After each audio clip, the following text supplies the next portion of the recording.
O ministro Ramos, por favor, vamos prestar atenção. Muito obrigado. Você gostou? Está ótimo. Senhores, bom dia. Essa reunião é por solicitação minha ao presidente da República, porque nós iríamos apresentar isso à imprensa, que não foi apresentado, e começar uma série de especulações sobre esse plano de retomada. Então, eu solicitei ao presidente uma reunião com os ministros, porque o plano não vai ter efeito se todos os senhores não nos ajudarem, cada um na sua área, claro. Tá? Na hora que nós precisarmos das pessoas para a coordenação do plano, o Ministério que não colocar uma pessoa realmente que seja envolvida e tenha capacidade para poder coordenar e executar, esse Ministério vai ficar mais fraco e aí o plano todo fica meio capenga. Tá? É uma apresentação de 10 minutos no máximo, mas é somente isso. Eu pediria também aos senhores que a finalidade não é reunião de ministros para nós discutirmos nada, é simplesmente para apresentarmos o plano. Como é que saiu essa ideia? Então, eu estava conversando com diversos ministros, entre eles Rogério Marinho, o Tarcísio, inclusive o nome do plano, eu roubei do plano do Tarcísio, né? Pedi autorização a ele e roubei. É um plano Marshall brasileiro. Né? E eu comecei a observar que tinha plano do Ministério de Desenvolvimento Regional, que a economia tem plano, que a saúde tem plano, e não estava havendo uma coordenação, uma sinergia. Então esse foi o motivo dessa reunião aqui. Eu vou procurar ser bem breve o objetivo. Por favor, passa primeiro. Muito bom. Passou tudo, acabou. Então vamos acabar. Você está no fim, está errado, cara. Passa primeiro, muito bem. Os senhores podem observar o seguinte. Eu comecei com o presidente. O problema, nós estávamos invertendo a questão de uma lógica de raciocínio. Nós temos um problema, né? Nós temos esse problema, temos que ver quais são as consequências negativas desse problema. Todo mundo sabia, sanitárias e econômicas. Ninguém tem dúvida, com reflexo em todos os ministérios. Mas o foco não é na solução do problema. O foco hoje, de uma maneira geral, é quem é o culpado. Tá? E nós queremos recolocar, vamos dizer assim, readequar isso aí para como o governo deve reagir a esse problema para achar uma solução para as duas consequências negativas que ocorrem. Próximo. Então, é um programa. O programa se chama Pro Brasil. Tá? Dou crédito ao azar do Tarcísio por ele ter conversado comigo. Eu gostei e roubei.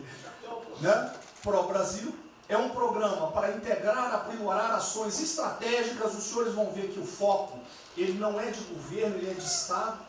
Eu estou tentando fazer uma projeção de 10 anos. Tá? Eu estou tentando, não, nós vamos ter que fazer isso. Para a retomada do crescimento socioeconômico em resposta aos impactos relacionados ao coronavírus. Tá? Pode passar. As dimensões do programa são essas aí. Tá? Ele pega um modelo de governança, ele busca melhoria da produtividade, investimentos estruturantes e ações estratégicas do setor público. Vai. O programa se divide em duas etapas, ou duas partes.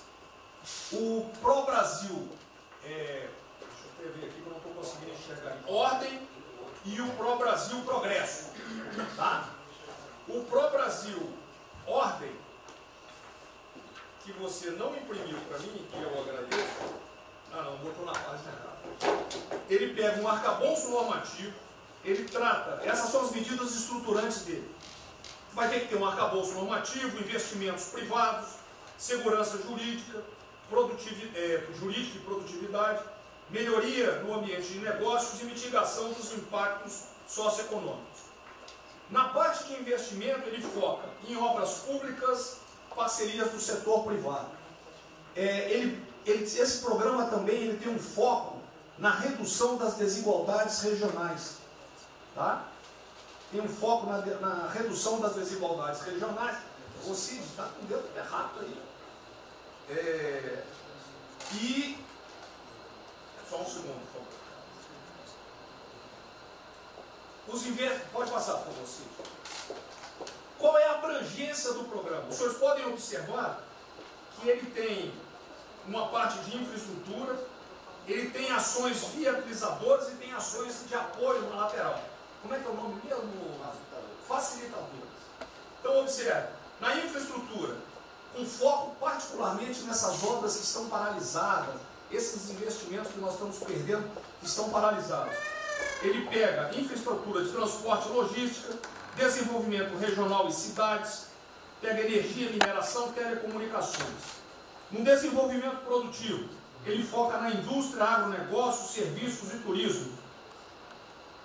Nas laterais, os senhores têm a parte de cidadania, capacitação, saúde, defesa, inteligência e segurança. Tem também cadeias digitais, indústria criativa e ciência. E nas viabilizadoras, que são transversais em toda a parte do programa, nós temos finanças e tributação, legislação e controle, meio ambiente e a parte institucional e internacional. Qual é o nosso time frame que nós estamos pensando aí? A estruturação do programa. Eu preciso que os senhores, nós vamos fazer uma reunião, como os senhores podem ver, é a primeira reunião do grupo de trabalho, tá? Com todos os ministérios envolvidos. Na sexta-feira agora, tá? Os senhores vão receber o horário. E aí nós teremos de maio a julho a estruturação do programa. De agosto a setembro, o detalhamento do projeto. A partir de outubro, implantação em larga escala, tendo um foco prioritário naquelas ações que têm uma resposta mais imediata. Porque o brasileiro é o seguinte, na hora que nós lançarmos o programa, eles vão começar a cobrar resultado. Tá? Então eu tenho que ter alguma resposta para o público. E a efetividade dos processos de monitoramento, na realidade não está no final, ele está durante todo o processo. Tá? Passa mais um, sim. Volta. Aí. O horizonte do programa, se os senhores observarem, nós estamos pensando no horizonte, né, até 2020, na verdade até 2030. Tá?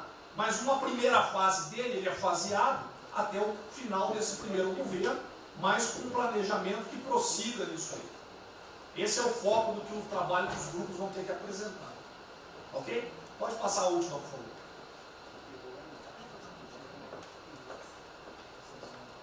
É sem som mesmo. Certo? Só um layout para os senhores. Então, na sexta-feira, eu solicitaria que os senhores, quando enviassem os representantes, esses representantes já viessem com uma noção dos programas ou do que os senhores pretendem dentro dos ministérios de vocês. Uma primeira ideia, e nós vamos partir disso para elaborar isso aí. O trabalho não será feito aqui é somente uma coordenação. Cada ministério vai fazer e nós vamos coordenar. O presidente era só isso. Vamos dar a palavra para o Guedes, com todo respeito aos demais, acho que é o ministro mais importante nessa missão.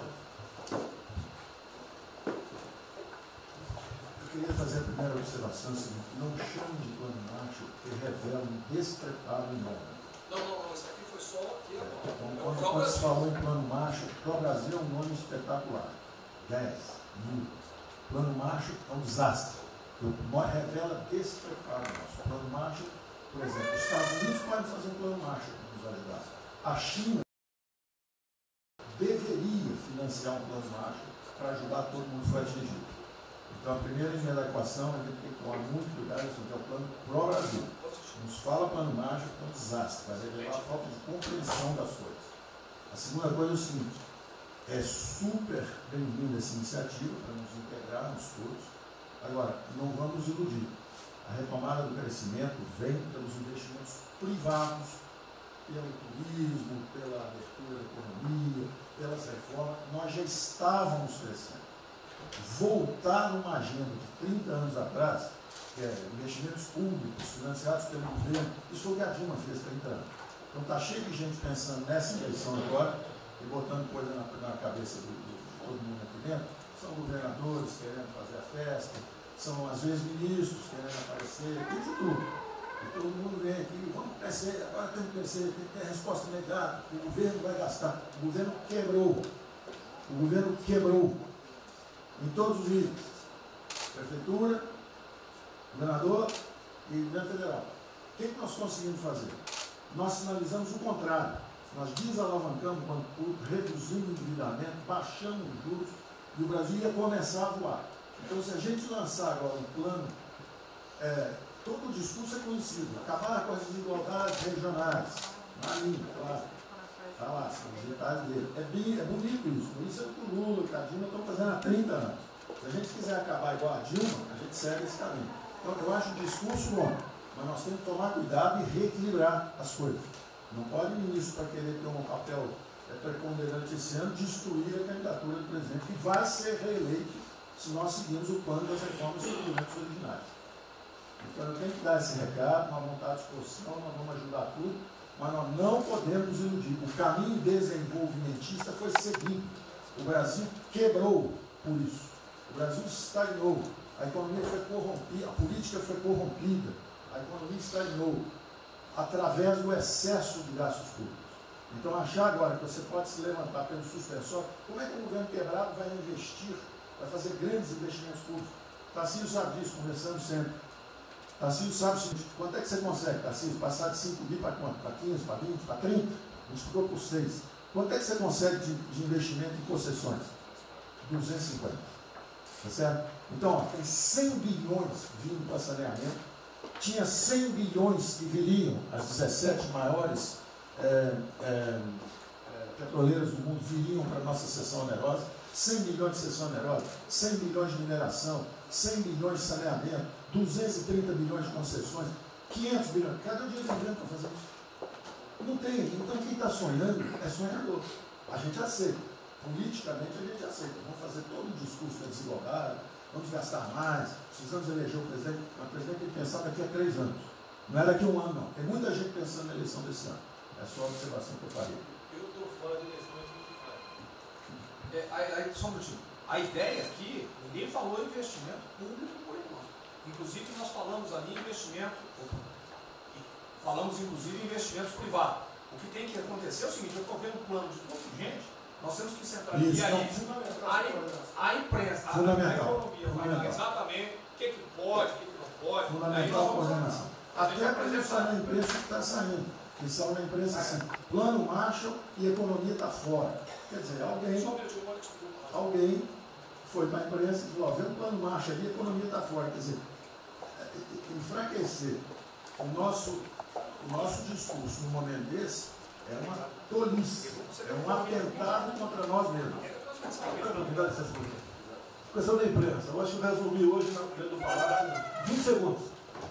Eu não vou falar com vocês, que vocês vão deturpar, vocês inventam e potencializam. Tem que ser o papel de cada um, não pode um sair daqui no cantinho, foi mais ou menos. Não pode falar nada, tem que ignorar esses caras, 100%. Senão a gente não vai para frente. Tem que estar sendo pautado para esses pulhas.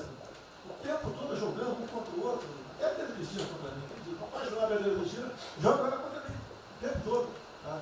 Então, se a gente puder falar zero na imprensa, é a saída. Bom, eu vou ser muito rápido aqui, general. Primeiro, parabéns. É fundamental esse processo de coordenação e de centro de governo. Nós precisamos ter isso cada vez mais aprofundado e com melhor qualidade. Segundo, eu quero, não precisa, mas eu quero me somar a essa visão do ministro Paulo Guedes, porque vamos lá, nós recebemos o governo com 36 mil obras paradas. Oriundas da onde? Do pátio. Só para lembrar. O Abraão tem não sei quantas mil creches. 3 mil creches paradas que somam nessas 36. Então, o que nós trouxemos para o Brasil e como é que nós começamos o ano, e eu vou lembrar, presidente, o senhor sempre disse, é muito triste ver um brasileiro chegar no exterior e ser recebido com o manto da desconfiança. Pois nós passamos, Paulo Guedes, o ano todo, Tarcísio, Tereza, Bento, o nosso ministro Marcos Pontes e outros, andando pelo mundo e fazendo o quê? Vendendo o Brasil. Terminamos o ano, lembra do número, 482 bilhões de investimentos para os próximos 20 anos. Uma boa parte, mineração, petróleo, por aí vai. Recebemos 90 bilhões de bônus de outorga. Nós temos 10 bilhões de dólares do governo da Arábia Saudita que precisa definir onde é que vai votar. Mas o príncipe autorizou. São 50 bilhões de reais. A dinheiro de hoje. Então, eu tenho convicção de que nós temos que continuar fazendo o que a gente vinha fazendo. Ou seja, aprofundando a participação da sociedade. Nós temos uma coisa emblemática aqui, que é a Lei da Liberdade Econômica, que pela primeira vez na história do Brasil, desde que o Brasil é Brasil, o cidadão diante do Estado tem razão, até que o Estado prove ao contrário. Foi isso que fez os americanos, que há 200 anos atrás eram muito mais pobres do que nós, ser muito mais ricos do que nós. Então, o aprofundamento são sim das reformas, é sim ousar e ter uma reforma tributária que baixe o imposto no Brasil, reduz a carga tributária, estou falando sério. A gente nunca discutiu isso entre nós, mas isso tem que caminhar para isso. Por quê? Porque aí nós damos fôlego à iniciativa privada para que ela faça o que tem que fazer e nós vamos ser mediadores desse processo, apenas.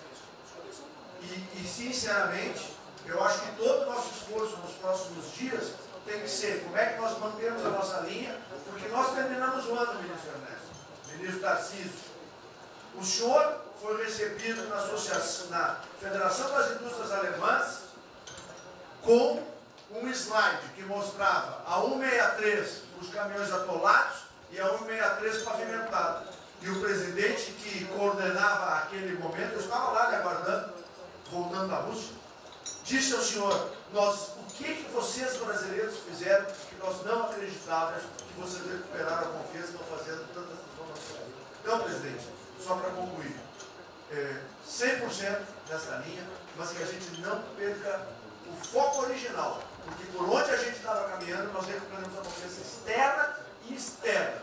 Fomos acometidos de algo muito grave, que é uma doença, e que foi levado ao paroxismo da histeria, o que serve ao interesse de muitos, os mais variados, eu não vou aqui detalhar.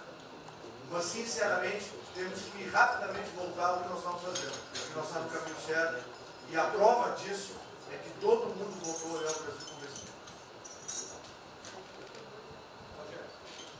Bom, eu vou partir do princípio que todos que estão aqui são bem intencionados e querem bem o Brasil.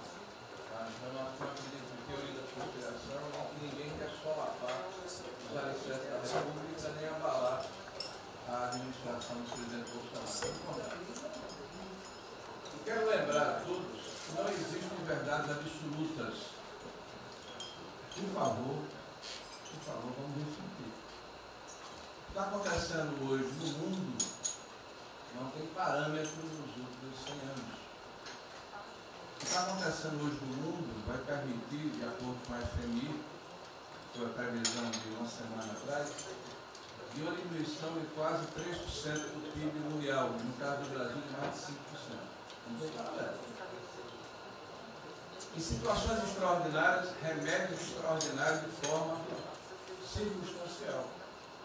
Isso não significa que nós tenhamos a necessidade de implantarmos uma política permanente. O ministro Braga Neto, na sua apresentação, ele estabelece, inclusive, um limite temporal e deixa claro que é uma política de Estado. O que eu peço é que nós tenhamos aqui as mentes abertas e que os dogmas, quaisquer que sejam eles, sejam colocados de lado nesse momento. Porque os governos do mundo, certamente, têm a capacidade de entender o que está se passando. Eu tenho visto governos extremamente liberais preparando programas de reconstrução, levando em consideração a necessidade de que o Estado Estado Nacional passa a ter um papel diferente como tomador de risco nesse momento em que há uma queda abrupta da liquidez. O ministro Onyx fala com muita propriedade da Arábia Saudita dos 10 bilhões de dólares. É bom lembrar que aqui o ministro Bento está se pagando para se retirar petróleo do mundo. Os países vão utilizar suas respectivas liquidez para resolver os seus problemas de infraestrutura e de retomada das suas economias. Nós temos que ter segurança jurídica, respeito a contratos, capacidade de alavancar recursos privados com a inversão de recursos públicos, sim. É bom lembrar que eu tenho ouvido falar, não sei se é verdade, depois vai colocar na ponta do lápis, que a gente pode chegar a 600 bilhões de reais esse ano de ajuda a empresas e a pessoas físicas. Recursos do governo federal, fruto de endividamento do governo, desse governo, que vai terminar o ano com déficits 4, 5, 6 vezes maior do que estava precificado no início do ano. Caiu um meteoro sobre as nossas cabeças. Então, por favor, nós não podemos começar a discussão com verdades absolutas e com dogmas estabelecidos ao longo de 100 anos, em função de uma catástrofe que se abateu sobre o mundo, que os governos de todo o mundo estão se debruçando sobre o assunto, entendendo que muda o papel do Estado. Senhor presidente, é bom lembrar que quando houve a unificação da Alemanha, eu acho que esse é um fato histórico irrefutável, o Estado alemão entendeu e fez um pacto de que haveria necessidade de investir em capital humano e infraestrutura na Alemanha Oriental para diminuir desigualdades regionais. E esse é um pacto do Brasil. Essa pode ser uma catástrofe que vai nos afundar, ou pode ser uma onda para a gente surfar, uma alavanca para recuperar o país. Todos os países do mundo estão submetidos ao mesmo processo. Vai depender da nossa capacidade de termos uma opção clara de que forma vamos sair desse problema. Se vamos gastar 600 bilhões de reais para resolver uma situação que é emergencial e todos reconhecemos que é necessária, e darmos segurança à população, no caso alimentar, para evitarmos o caos, para diminuirmos a mortandade das empresas, muito bem, está correto, essa é a boa direção. Por que não 5, 6, 7% desse total, 10% desse total, em obra de infraestrutura? Por que não termos a capacidade de alavancarmos o emprego no momento em que a retomada, todos os economistas aqui reconhecem, vai ser muito lenta? Bom, eu só estou falando isso, presidente, para que nós possamos ter essa discussão sem dogmas, sem verdades absolutas, sem a preocupação de que as coisas continuam como eram antes. Não são como eram antes. Aqui e no mundo inteiro. É isso. Tá.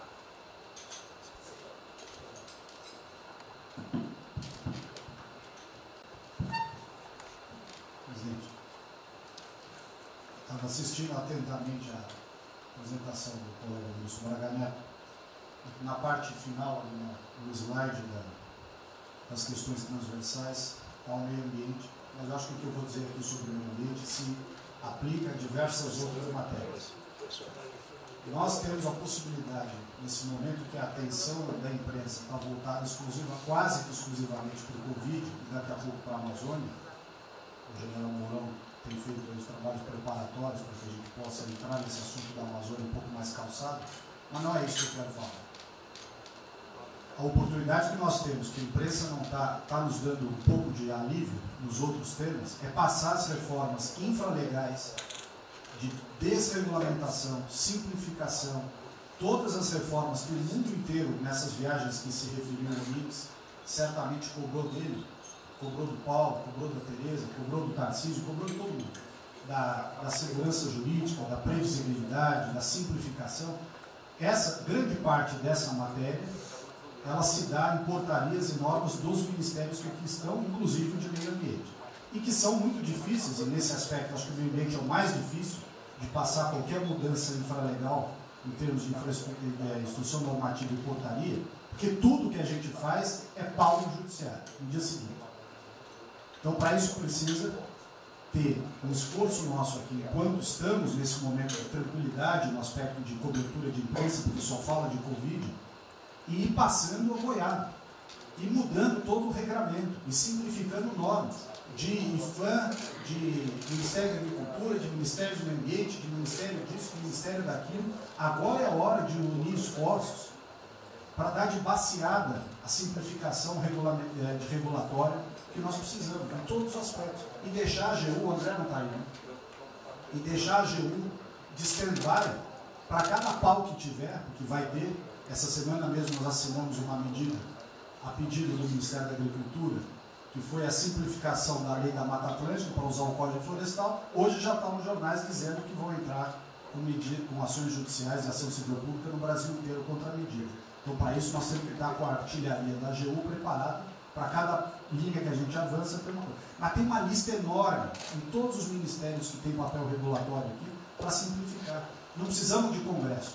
E coisa que precisa de Congresso também, nesse fuzuê que está aí, nós não vamos conseguir aprovar.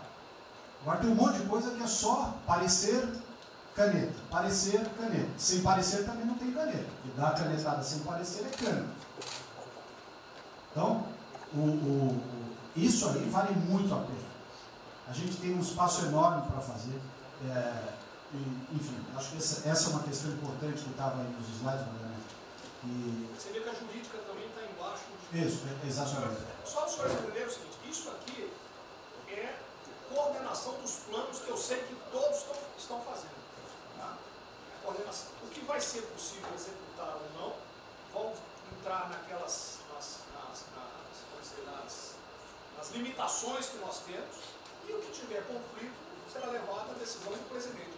Agora, nós temos que andar com isso rápido, porque a queda do desemprego, o país está sem esperança, nós temos que fazer isso andar.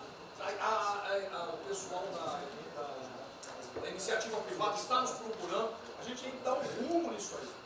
Bom, a ideia é essa. Me ligou agora de manhã o Eduardo Gouveia Vieira, da Firjan. Ele quer fazer uma videoconferência onde mais de 300 empresários do Rio, que é um pouquinho abaixo do potencial de São Paulo, para hipotecar solidariedade. A ideia que nós temos de reabrir o comércio. A desgraça que vem pela frente, eu acho que o Paulo Guedes está até legal, Paulo Guedes, não sou economista não. Vai ser uma porrada muito longa, você pode imaginar.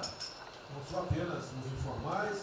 Eu acho que bateu a 10 milhões de carteiras assinadas por SAC, e os governos estaduais não têm como pagar salário, não tem. Maio, metade do estado não tem mais como pagar salário mais. A desgraça está aí. Eles vão querer empurrar essa trozoba para cima da gente, esse pessoal aqui do lado vai querer empurrar, e a gente vai reagir, porque aqui não é saco sem fundo. Tá? Então essa preocupação vamos ter. Paralelamente a isso, é o AB da vida, enchendo o saco do Supremo, para abrir processo de impeachment, porque não apresentei meu exame de vírus, essa frescurada toda. E todo mundo tem que estar ligado. Não é apenas cuidar do seu ministério nessas questões que estamos tratando aqui, é tratar da questão política também. Tá certo? Então, essa preocupação temos que ter, porque a luta pelo poder continua a todo vapor. E sem neurose da minha parte. Tá? O campo fértil para aparecer umas porcaria aí, né? Levantando aquela bandeira do povo ao meu lado, não custa nada. E o terreno fértil é isso: desemprego, caos, miséria, desordem social e outras coisas mais. Então essa preocupação todos devem ter. Né? Não é, tá bom, o Ministério fatura, deu merda no colo do presidente. Não pode ser assim. Hoje eu vi o Magno Malta me defendendo. O Magno Malta, desculpa aí, foi tratado lá atrás para ser vice. Depois ele resolveu não ser, tudo bem. Depois foi tratado para ser ministro, tudo bem. Agora, politicamente, ele nunca me deu uma alfinetada e sempre está defendendo os problemas que ele tem. Então, não é o ministro em peito aberto entrar no conjunto dos leões. Mas não pode. Né? Por exemplo, quando se fala em possível impeachment, ação no Supremo, baseado em filigranas, Eu vou em qualquer lugar no território nacional. Ponto final. O dia que for proibido de ir para qualquer lugar do Brasil, pelo Supremo acabou o mandato. E espero que eles não decidam, ou ele, né, monocraticamente, querer tomar certas medidas, que daí nós vamos ter uma crise política de verdade. E eu não vou meter o rabo dentro da ferro. Zero. Certo? Porque se eu errar, se achar um dia ligação minha com o empreiteiro, dinheiro na conta na Suíça, porrada, sem problema nenhum. Vai para o impeachment e vai embora. Agora, com frescura, com babaquice, não. Até em cima do que eu falei, em frente ao Forte Apache. Eu sou o chefe supremo das Forças Armadas. Ponto final. O pessoal estava lá, eu fui lá, dia do Exército. E falei algo que eu acho que não tem nada demais. Mas a repercussão é enorme. Oh, AI-5. Cadê o AI-5? Acabou, o AI-5 não existe adicional no Brasil mais. É uma besteira. Artigo 142. Não, o pessoal que não sabe interpretar a função. Agora, em cima disso, fazer uma onda. Vamos ouvir deputados, empresários, seja o que for. Agora, quando a Câmara fala lá dentro, uma homenagem a Che Guevara, a Mao Tse Tung e tudo mais, não tem problema nenhum. Quando o Partido Comunista do Brasil faz suas convenções e do lado lá, Fidel Castro, não tem problema nenhum. Quando um coitado levanta uma placa de AI-5, eu estou me lixando para aquilo, não existe AI-5. Não existe. Artigo 42. Nós queremos cumprir o artigo 42, todo mundo quer cumprir o artigo 42. É haver necessidade, qualquer dos poderes pode, né, pedir às Forças Armadas, né, que intervenham para restabelecer a ordem no Brasil, naquele local, sem problema nenhum. Agora, todos, né, têm que se preocupar com a questão política e aquele direito, tira a cabeça da toca, porra. Não é só ficar dentro da toca o tempo todo, não. Estou bem, estou cuidando da minha imagem, a minha imagem está aqui, eu sou bonitinho, e o requisito todo, não, tem que fazer a sua parte.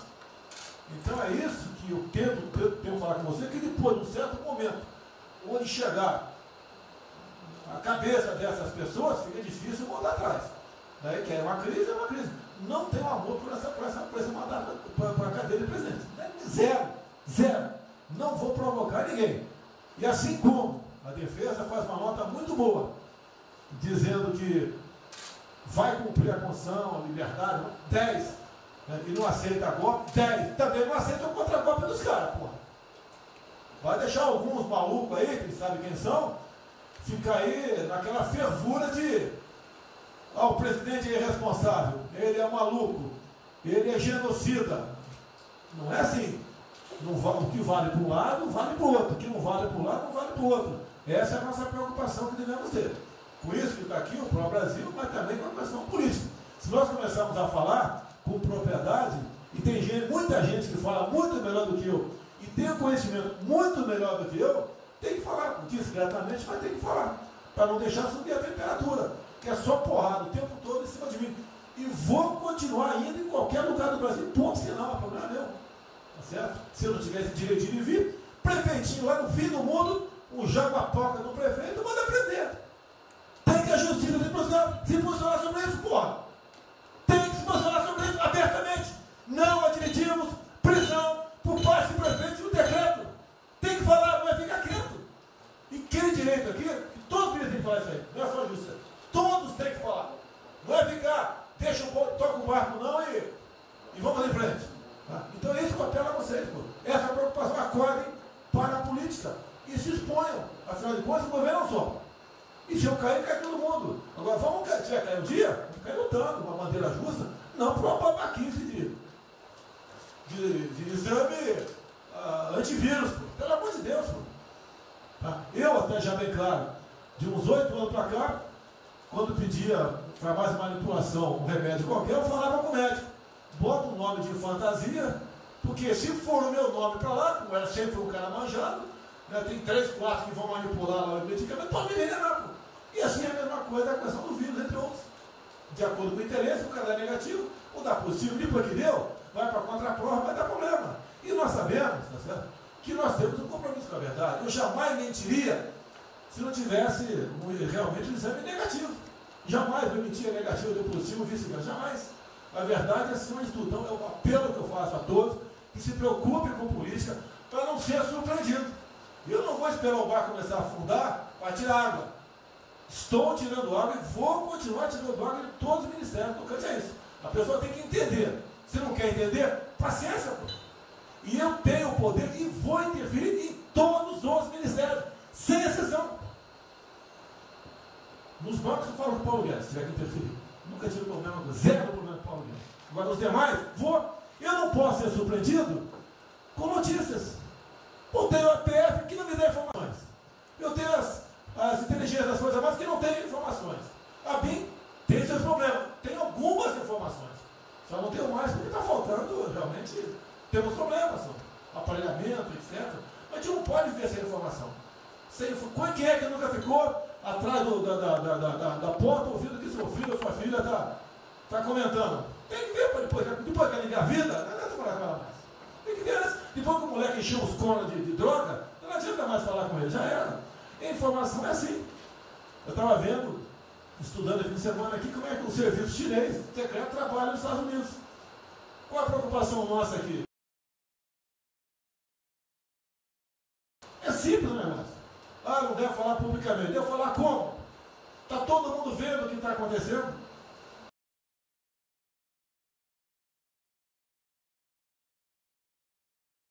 Tudo bem. Você tira do porra. Não tira. É uma realidade. Não adianta esconder mais, tapar o sol com a peneira. Vai em alguns ministérios, tem gente desespantada aqui dentro. Então não quer zero. Precisamos dele para vender? Sim, isso precisa também de nós. Que se não precisasse, não estaria comprando a soja da gente, não. Precisam. E é um negócio, pô. E devemos aliar com quem tem alguma afinidade conosco. Para a gente poder fazer valer a nossa vontade naquele momento. Não adianta se esconder aqui, depois tem um problema, daí liga para o tio, fala, pô, cara, você me ignorou até hoje.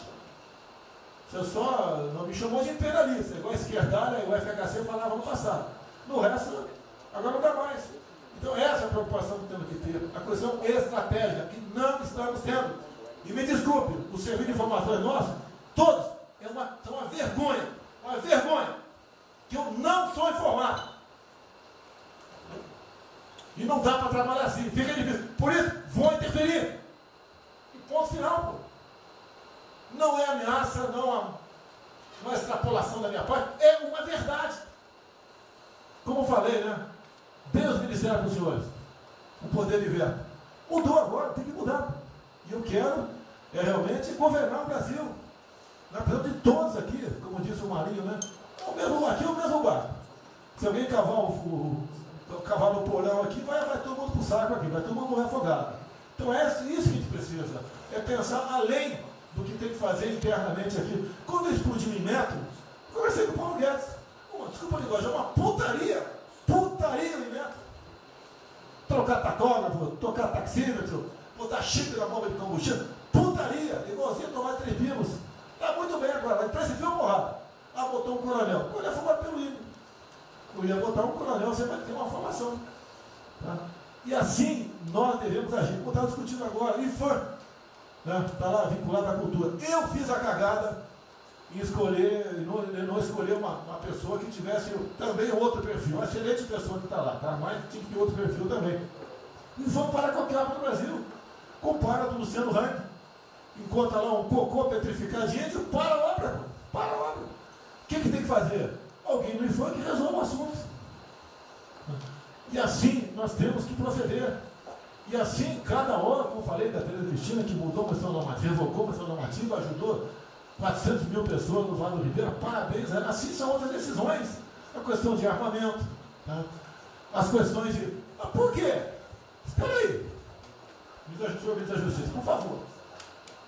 Foi decidido há pouco tempo que não podia botar algema em quase ninguém. Por que estão botando algema em cidadão que está trabalhando, ou mulher que está em praça pública, e a justiça não fala nada? Tem que falar, pô! Vai ficar quieto até quando? Ou eu tenho que continuar me expondo? Tem que falar, botar para fora, esculachar. Não pode botar algema. Decisão do próprio Supremo. E vão ficar quietos até quando? Estão humilhando o nosso povo, porque isso está crescendo. O pessoal fica apontando para mim, votei em você para você fazer alguma coisa. Votei em você para você tomar decisões, para você brigar. E é verdade. Eu estou me lixando com a reeleição. Eu quero mais que alguém seja eleito, se eu vier candidato, tá? Eu quero ter paz no Brasil, mais nada. Porque se for na esquerda, uma porrada de vocês aqui tem que sair do Brasil, que vão ser presos. E eu tenho certeza que vão me condenar por homofobia, 8 anos por homofobia. Ele inventa o racismo, como inventaram agora pro Von Traub. Desculpa usar a puta que eu pariu. O Von Traub pode ter falado uma merda do mundo, mas racista. Vamos ter que reagir, pessoal. É outra briga. Tem que ser um governo com altivez. Se expor, mostrar que nós temos o povo do nosso lado. Que nós somos submissos ao povo. Nós queremos realmente, é como disse, se não me engano, Margaret Thatcher, né? Ou Reagan, não sei, para ser conduzido pela porra brasileira, ponto final. Onde o povo está, vamos estar juntos.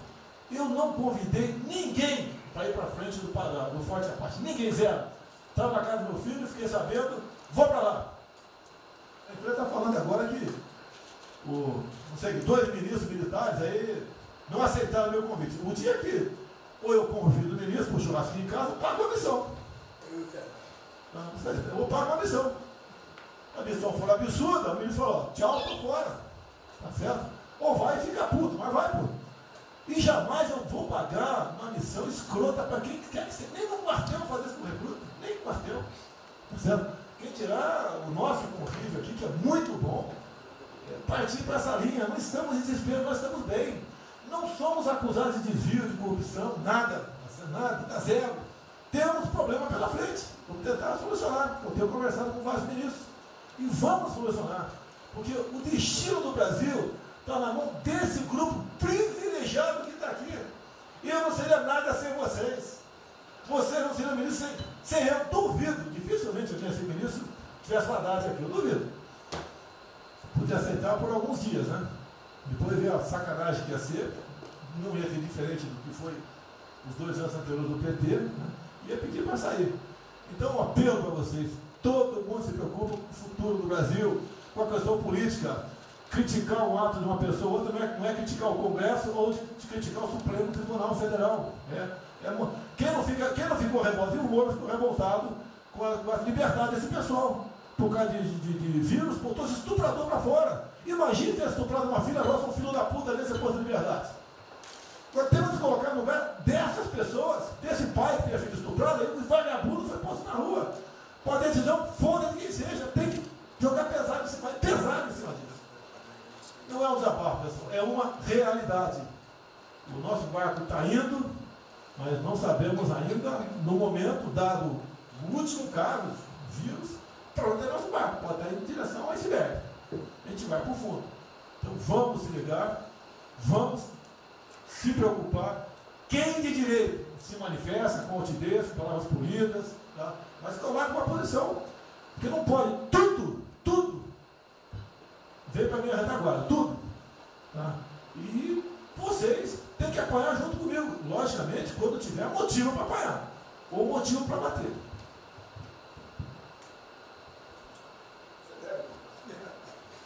Não, eu já caí.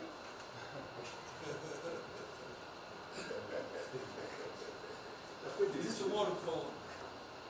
A sequência aqui é o seguinte: ministro Moro, Montezano, o Nelson e o Paulo Guedes. Aí eu pediria só aos senhores que fossem breves. Você também? Paulo Guedes quer uma política e quer cobrar os raios. Depois do Bem, a primeira questão do plano ali que foi apresentado, fica aqui o registro do meu elogio, certo que ele tem que ser preenchido aí nos detalhes, existem as questões econômicas a ser resolvidas lá pelo Ministério da Economia, a ser trabalhado também com as outras áreas econômicas. Só faria uma sugestão aqui, ministro, se pudesse colocar desde logo, em algum momento desse plano, alguma referência importante também à segurança pública e a controle da corrupção. Foram 2 temas centrais, né, nas últimas eleições, e são 2 temas que, embora, claro que o plano vai ficar sujeito aí ao detalhamento necessário, mas acho que é importante ter uma referência inicial para não parecer que nós estamos descurando desses aspectos específicos. Nós não entramos em detalhes, porque isso aqui, o senhor viu que todos os ministérios praticamente responderam, isso aí para mim viria no detalhamento do ministério, mas eu acho que politicamente cabe. Não, sim. Não, eu entendo que cabe no detalhamento, mas acho que uma referência né, seria interessante. Tem que apontar também que foi uma vitória do governo, do presidente. No ano passado houve uma queda expressiva desses principais indicadores criminais. Isso, embora seja mais vinculado com a questão da vida e segurança das pessoas, também é um fator importante para o investimento econômico, para também melhorar o ambiente econômico. E o controle da corrupção também é pressuposto. Então, faria exclusivamente essa sugestão específica. Muito obrigado. Já está anotado. Montezano, ministro, primeiramente, parabéns. Acho que é um momento oportuno para a gente começar a falar do dia seguinte.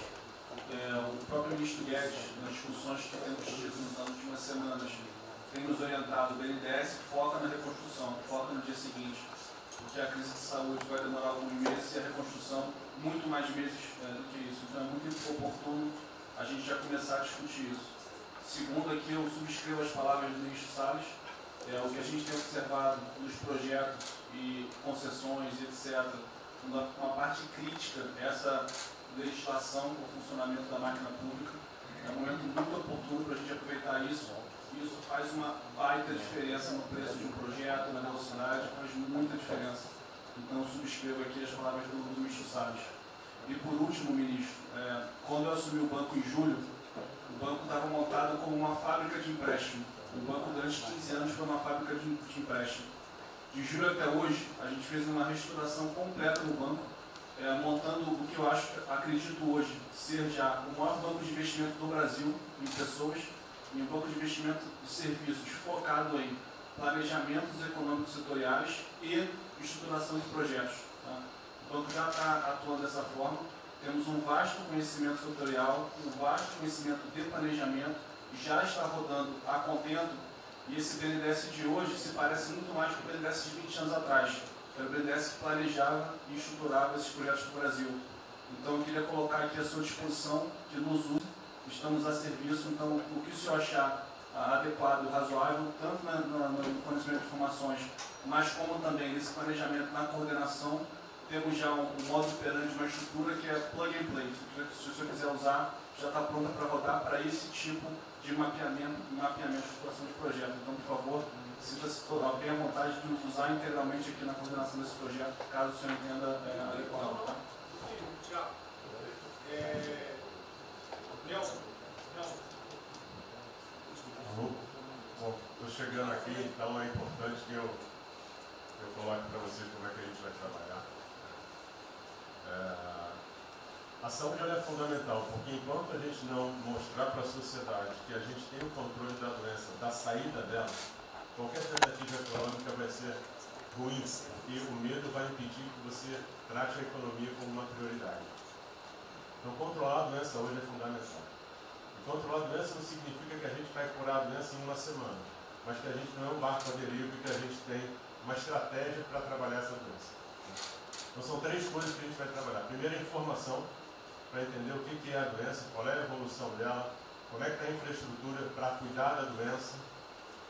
Porque um dos grandes problemas que a gente tem hoje, se a gente olhar o Brasil hoje, ele é um dos melhores países em número em relação à mortalidade.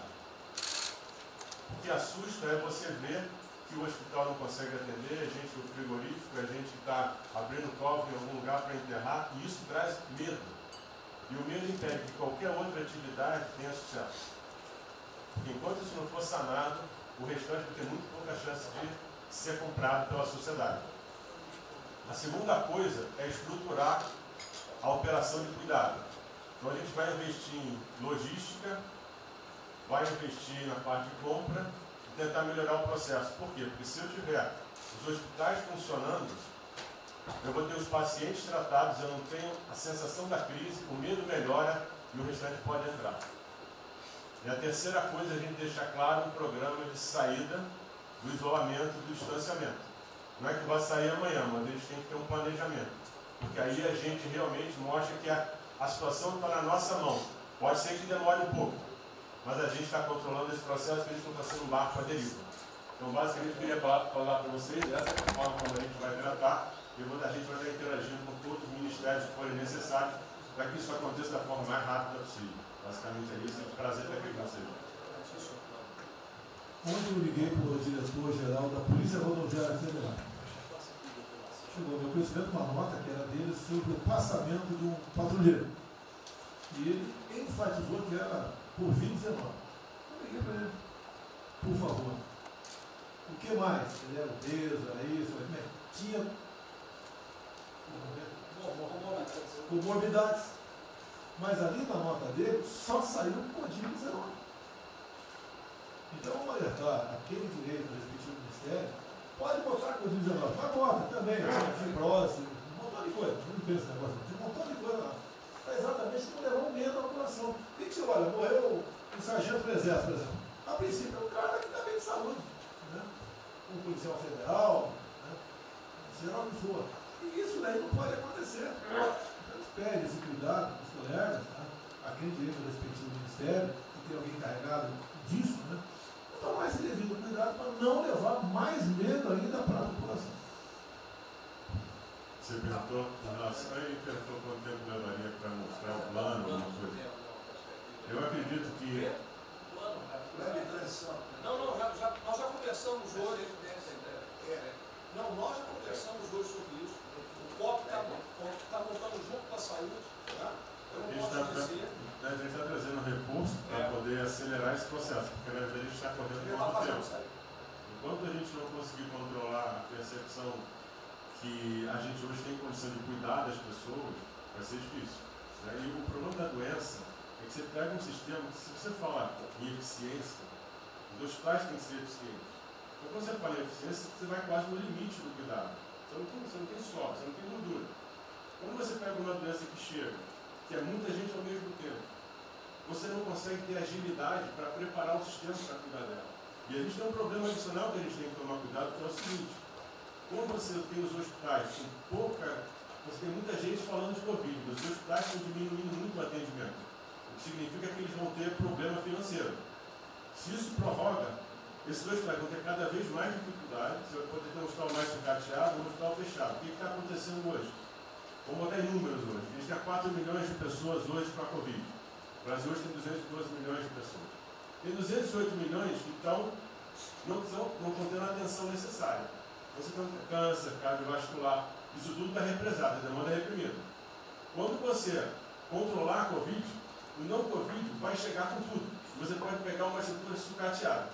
Aí você só vai transferir o problema de medo, que vai ser o medo da Covid e o medo da não Covid. Então a gente tem que estar preparado para isso tudo. Então não é só trabalhar o curtíssimo prazo, a gente tem que preparar para essa segunda fase que vai chegar também. Isso tudo a gente está fazendo, só para vocês saberem que a gente está pensando nisso tudo, só para vocês saberem que está tudo trabalhando. Tá. Como o ministro Tarcísio, eu pediria as coisas que fossem bem breves. Não, já não tem jeito.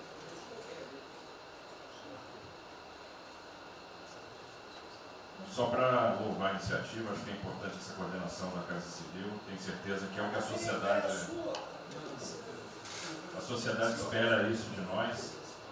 A boa notícia é que a gente vem conversando com os investidores, eles estão interessados no nosso programa de concessão. Claro que a gente vai ter que ajustar alguma coisa nos projetos em função da percepção do nível de risco. E a gente vai fazer isso calibrando taxa de retorno, monitorando melhor agora a questão da demanda, né, reestimando a demanda nos projetos, mas a gente tem certeza que os projetos vão sair. Qual o cuidado que a gente tem que ter? A gente fala em 250 bi de investimento, só que concessão funciona o seguinte: o que a gente contratar agora vai gerar investimento em 2023, 2024. Não é imediato. E a gente vai precisar de fazer alguma coisa imediata. E aí tem que ter a inteligência, porque também não adianta. Isso, me dá lá 30 bi por ano. Não vou gastar, eu não vou usar. Eu não vou ter condição de fazer, de usar isso. Né? Porque nos períodos altos, lá que a gente executou mais, a gente consegue ali ter uma capacidade operacional de executar 13, 14 mil, não mais. E a gente já tem 8 de orçamento por ano. Então, no final das contas, a gente fazendo as contas e vendo o que nós já temos de projeto pronto, o que é necessário, que agrega valor imediato. É um 35 Maranhão lá, que leva a safra para o Porto de Itaqui, que se acabou. Ali eu posso fazer uma intervenção imediata. E o que a gente vai falar? Estou falando de pegar os 8 que a gente tem e agregar mais 3, mais 4. É essa aqui. Eu acho que isso é realmente necessário para gerar emprego, para dar a resposta que a sociedade está querendo e conjugando isso com investimento privado. As duas coisas têm que andar juntas, né? E aí nós vamos dar um bom retorno. A gente está vendo aí o esforço que o BNDES está fazendo, a gente está fazendo um trabalho magnífico, trazendo o banco, trazendo o privado, o sindicato de bancos, para assumir uma responsabilidade que é deles também. O Banco Central injetou um monte de liquidez aí no sistema, para o dinheiro não ficar empossado, e aí preservando o caixa para atuar, né, nesses projetos de infraestrutura que vai ser fundamental. Então, eu acho que é essa linha que nós precisamos ter, né? E tivemos aí dois caras aí na história recente que pegaram terra arrasada e entraram para a história. Um foi o Roosevelt, o outro foi o Churchill. O terceiro vai ser o Bolsonaro. Pedro Guimarães,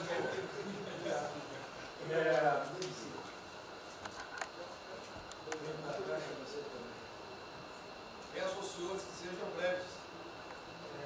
São só 5 pontos muito rápidos.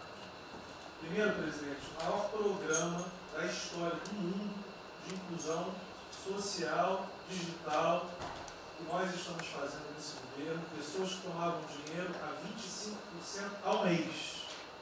Quer dizer, todos os ladrões lá, PT, PMDB, PSDB, aquela ladroagem toda, 25% ao mês. E ninguém se indigna. Esse governo que se indignou, o governo dos liberais. Então, assim, acho que a gente está com problemas narrativos. Hoje de manhã, por exemplo, o pessoal da Band queria dinheiro. O ponto é o seguinte, vai ou não vai dar dinheiro para Bandeirantes? Ah, não vai dar dinheiro para Bandeirantes? Passei meia hora levando porrada, mas repliquei. E falei, olha, vocês estão em casa? Eu tenho 30 mil funcionários na rua. Não tem esse negócio, essa frescurada de home office. Eu já visitei 15 agências. E você em casa? Aí o pessoal ficou um pouco mais calmo. Quer dizer, eu posso ter 30 mil brasileiros nas agências lá. Sabe quantas pessoas a Caixa está pagando hoje? 7 milhões de pessoas. E todo mundo home office. Que porcaria é essa? Desculpa o meu ponto, presidente. Quando o senhor falou, eu vou me emocionar. O Luiz Lima, que nadou com meu pai, foi atleta olímpico, teve a esposa e a filha de 14 anos presa ontem, no Camburão. Que porra é essa? Desculpa. Que porra é essa? O cara vai pro Camburão com a filha, que se fosse eu, ia pegar minhas 15 armas e ia dar uma... Eu ia morrer. Porque se a minha filha fosse pro Camburão, eu ia matar ou morrer. Que isso? Estava nadando, é uma atleta olímpica. Você tira a pessoa está nadando com 14 anos. Eu tenho uma filha Maria de 14 anos. Se a minha filha fosse pro Campurão, ou eu matava ou morria. Isso. E a esposa do Luiz Lima nem usou o fato de ser esposa do deputado federal. Mas assim, foi calado, saiu calado. E aquele governador roubando para a direita, para tudo quanto é lado. Então o governador rouba, aí ele sai prendendo todo mundo e fica tudo isso por isso mesmo. Aí a gente faz o maior programa da história da humanidade de inclusão de pessoas que recebiam 25% ao mês, cobrado. PSDB, PT, PMDB, aquele grupo todo. Na hora de privatizar, todo mundo, com 200 milhões, 300 milhões, tem vice-presidente da Caixa, que eu expulsei, dos 120, 105 eu tirei. E se o senhor precisar, obviamente, meu chefe, o ministro Paulo Guedes, ele decide. Não tem problema. Inclusive, porque o que acontece? Se roubar, eu vou ligar para o ministro Moro para prender. Agora, se precisar de um diretoria, não sei o quê, desde que sejam honestos, o ministro Paulo Guedes é que decide, etc. Mas dos 120, eu tirei 105. E na Caixa, não tem desonestidade, até onde eu saiba. Mas, assim, eu acho que a gente está levando muita porrada, presidente. E, de novo, não estou dizendo ninguém daqui não, só leva porrada. Agora, tem limites. Desculpa, todo lugar que eu vou, as pessoas normalmente são educadas. Mas a paciência chega no limite, obviamente não dessa maneira, eu acho que tem um ponto. Nós estamos emprestando 154 bilhões de reais, mas só um ponto que eu acho importante, Tarcísio é super meu amigo e ele é muito esperto. Qual que é o grande ponto que a gente tem que evitar? O cara está quebrado, já estava quebrado antes e quer lançar um lesinho. Então, assim, claramente tem que ajudar, eu concordo. Tanto que nós emprestamos 43 bilhões de reais para o segmento imobiliário. 1,5 milhão de pessoas deixaram de ser demitidas. Agora não é para todo mundo, não. Aquela empresa que já estava quebrada antes, por que a gente vai dar molezinha? Então, este ajuste fino é importante, os bancos têm que fazer. Por quê? Último ponto que eu falo. Já estou sendo processado também, vou mais 2 juntos para a cadeia, por causa do auxílio emergencial. Sabe o que tem? Tem gente do TCU dizendo que a gente está ganhando muito, e tem gente dizendo que a gente está ganhando pouco. Ferrou. Ou seja, tem gente querendo me prender porque está dizendo que a gente está ganhando muito. E tem gente querendo me prender, que são aqueles caras lá que estavam antes, ganhando pouco. Vão acabar sendo presos, mas o que a gente não vai fazer? Deixar 30, 40, 50 milhões de pessoas passarem fome. Então, é só o meu recado dizendo o seguinte: a Caixa, o Banco de todos os brasileiros. Poxa, a gente está com 30 mil pessoas. Eu passo ligando, 45 pessoas na Caixa tiveram coronavírus. 2 faleceram, um, na verdade, com 70 anos, já estava aposentado, e outro. A pessoa, eu chorei mais do que a pessoa, a mãe. Uma pessoa em 30 mil que estão o dia inteiro. E eu já falei para minha esposa, se tiver qualquer coisa, eu vou tomar 1 litro de hidrocloroquina, aquelas coisas todas. Então, assim, eu acho que a gente está, só o último ponto, numa questão de histeria coletiva. Quer dizer, eu posso ter 30 mil funcionários da Caixa pagando 7 milhões hoje, 2 milhões na segunda, ontem a gente abriu 800 agências, vamos abrir no sábado, no domingo, 2 horas antes. Então, o que a imprensa quer?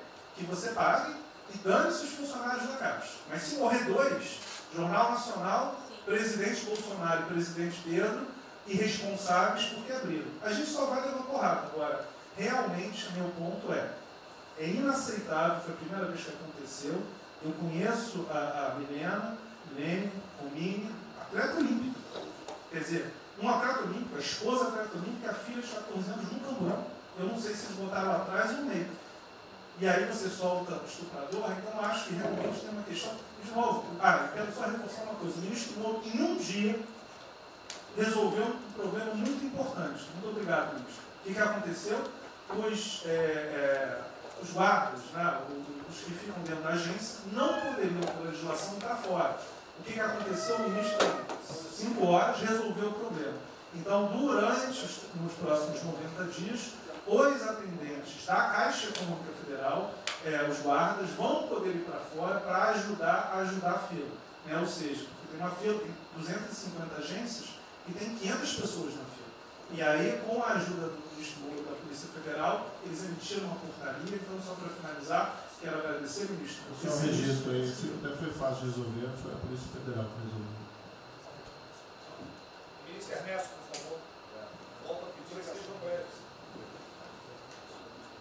Obrigado. Rapidamente, sobre o plano. A dimensão internacional do plano, evidentemente, é fundamental, já está aqui contado. Eu queria mencionar o seguinte: eu acho que é fundamental que essa dimensão internacional não seja simplesmente uma adaptação nossa ao cenário internacional, mas que ela leve em conta a capacidade que o Brasil hoje tem de influir no desenho de um novo cenário internacional. Eu estou cada vez mais convencido que o Brasil tem hoje as condições, tem a oportunidade de se sentar na mesa de 4, 5, 6 países que vão definir a nova ordem mundial. Outro dia, na conversa do presidente com o primeiro-ministro, o indiano disse que vai ser tão diferente o pós-coronavírus, o pré, quanto o pós-segunda guerra, o pré. Eu acho que é verdade. E assim como houve um Conselho de Segurança que definiu a ordem mundial, 5 países depois da Segunda Guerra, vai haver uma espécie de novo Conselho de Segurança. Nós temos dessa vez a oportunidade de entrar nele e acreditar na possibilidade do Brasil influenciar, ajudar a formatar um novo cenário. E esse cenário, acho que tem que levar em conta o seguinte: estamos aí revendo os últimos 30 anos de globalização. Vai haver uma nova globalização. O que aconteceu nesses 30 anos? Foi uma globalização cega para o tema dos valores, para o tema da democracia e da liberdade. Foi uma globalização que a gente está vendo agora, criou um modelo onde no centro da economia internacional está um país que não é democrático, que não respeita os direitos humanos, etc. Essa nova globalização acho que não pode ser cega. Tem que ser uma globalização, tem que ser uma estrutura que leve em conta, claro, a dimensão econômica, mas também essa dimensão da liberdade e do valor. E da mesma maneira, acho que o plano está apontando para isso, na nossa dimensão nacional, também não pode ser um plano cego para essas dimensões daquilo que nos traz, né, que traz o projeto do presidente, que é não simplesmente a eficiência, a pujança, o crescimento econômico, mas a liberdade, o combate à corrupção, a reinvenção do Brasil livre, dessas mazelas com a extensão. Obrigado. Obrigado, ministro. Roberto Campos. É o último, é o último. Não, é bem rápido. É só vou voltar na história. Vou voltar aqui numa história breve. Queria lembrar que no fim do governo Dilma a taxa de juros era 14,5%, a curta, mas a taxa longa era 20%. E aí quando a gente olha o que aconteceu e o que proporcionou a taxa de juros cair, é interessante, porque teve um dia, 18 de agosto, saiu uma manchete no jornal que todos os elementos apontavam que ia ter o teto de gastos. Naquele dia, a curva de juros começou a cair e foi quando depois o presidente do Banco Central anterior começou a cair os juros. Ele caiu os juros até o nível de 6,5, estabilizou, teve a incerteza das eleições, com a incerteza do PT poder voltar, a taxa piorou. Depois, curiosamente, quando o mercado entendeu que ia ter a Previdência, foi quando abriu espaço para colocar os juros novamente. Então, a razão dos juros ter ido de 14,5, 15 ou 20 para o que está hoje foi o fato da sociedade e do mercado ter entendido que o governo ia ter disciplina em relação às contas públicas. Isso a gente não pode esquecer. Tá? Se permite, Roberto, então você está dizendo aí que não só a Selic tem como uma taxa longa, nós devemos basicamente a PEC do teto, é isso? Isso. Estou dizendo exatamente isso. E depois também a Previdência. Então, dito isso, eu acho que é importante a gente passar essa mensagem. Um outro tema só, aí em relação ao plano, 3 pontos só que eu acho importante. A gente tem feito reuniões entre os banqueiros centrais de vários países do mundo, quase todas as semanas. Eu acho que tem 3 pontos que são importantes. Primeiro, existe um consenso hoje que o mundo privado está com muito medo de tomar risco. Então, que não vai ter como ter uma saída rápida sem que o governo não entre de alguma forma tomando risco. Porque o mundo privado está com medo de tomar risco pelo fator medo, que é o fator que o doutor mencionou, que eu acho que é muito importante. Se amanhã você permitir todo mundo no estádio de futebol ver um jogo, será que todo mundo vai sair de casa e vai? Qual é o fator medo? E o fator medo é interessante, porque quanto mais informação você tem, mais medo você tem, porque a mídia joga medo. Então você tem hoje uma classe mais alta que tem mais medo que a classe mais baixa, exatamente porque eles têm mais acesso à informação e a informação enviesada. Então, o primeiro ponto é esse tema de tomar risco. O segundo ponto rápido é um tema que eu acho que está muito crescendo também, crescendo bastante, que é a análise, que a gente chama de análise intertemporal. Quando você faz uma ajuda, quando o governo faz um gasto, geralmente acontece 2 coisas. Ou você bota fundo perdido, ou seja, esse gasto não vale nada, e aí vai ter um reflexo na economia, na taxa de juros, ou as pessoas exageram falando esse gasto vai ser um multiplicador. Provavelmente não é nenhuma coisa nem outra. O que eu acho que falta de analisar o gasto do governo é o quanto desse gasto que eu recupero lá na frente, via preservar empregos, via manter uma empresa viva, que ia morrer. Então eu acho que falta análise completa do gasto. O gasto nunca é fundo perdido. Também ele nunca é muito multiplicador, ele é um meio do caminho de uma coisa e outra. E o que eu acho que falta é a análise de eu vou gastar tanto e esse gasto vai ter essa efetividade. Por exemplo, existe uma percepção do mercado que dinheiro para o governador e prefeito é dinheiro jogado fora. Pode ser que seja mentira, mas existe essa percepção hoje. E tem vários vídeos rodando por aí, os senhores devem ter visto, de que o dinheiro vai para a prefeitura e não vai parar, porque vai em bem intangível, que é difícil de controlar. Vai em programa que você nunca tem como monitorar. Então, acho que é importante esse tema de fazer essa análise intertemporal e ver realmente qual é a eficiência do gasto. E, por último, último ponto, conversando com investidores, a gente tem feito isso, inclusive nós fizemos uma conversa, 2 bancos centrais com investidores, inclusive de infraestrutura, e o problema principal que aparece em toda a conversa no Brasil, do investidor privado, é que, no passado, toda vez que o investidor privado entrou, teve muita sacanagem. O tema da governança é super importante. Então, eu estava conversando com o Marinho, a coisa mais importante desse projeto, na minha opinião, é garantir que a governança é boa. O investidor privado ter certeza que ele vai estar junto com o governo, ou ele vai estar em grande parte tomando risco, às vezes o governo vai tomar um pouquinho, mas que é uma coisa que ele não precisa se preocupar na frente da governança. E o jeito de melhorar a governança é colocar agentes internacionais que fazem governança mundial. A gente conversou um pouco sobre isso. É só isso. Obrigado. Obrigado. Ministra Damares, por favor. Perdão, Marcelo já falou. Não.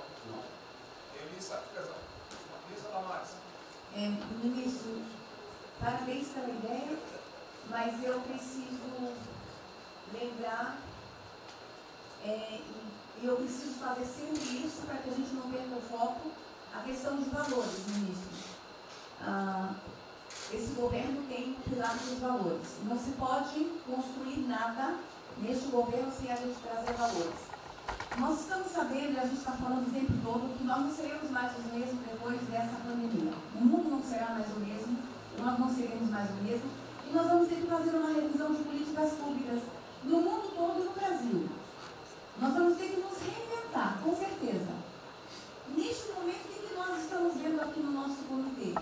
Nós estamos buscando dados e não estamos encontrando dados. Nós recebemos um governo que não tinha dados, os dados que nós tínhamos eram falsos, mentirosos. Um Brasil de achismo, um Brasil de talvez, eu acho que é, talvez sim, talvez não. Políticas públicas construídas até agora nessa nação em cima de talvez e de achismo. Nós vamos ter que rever muita coisa. É um país plural.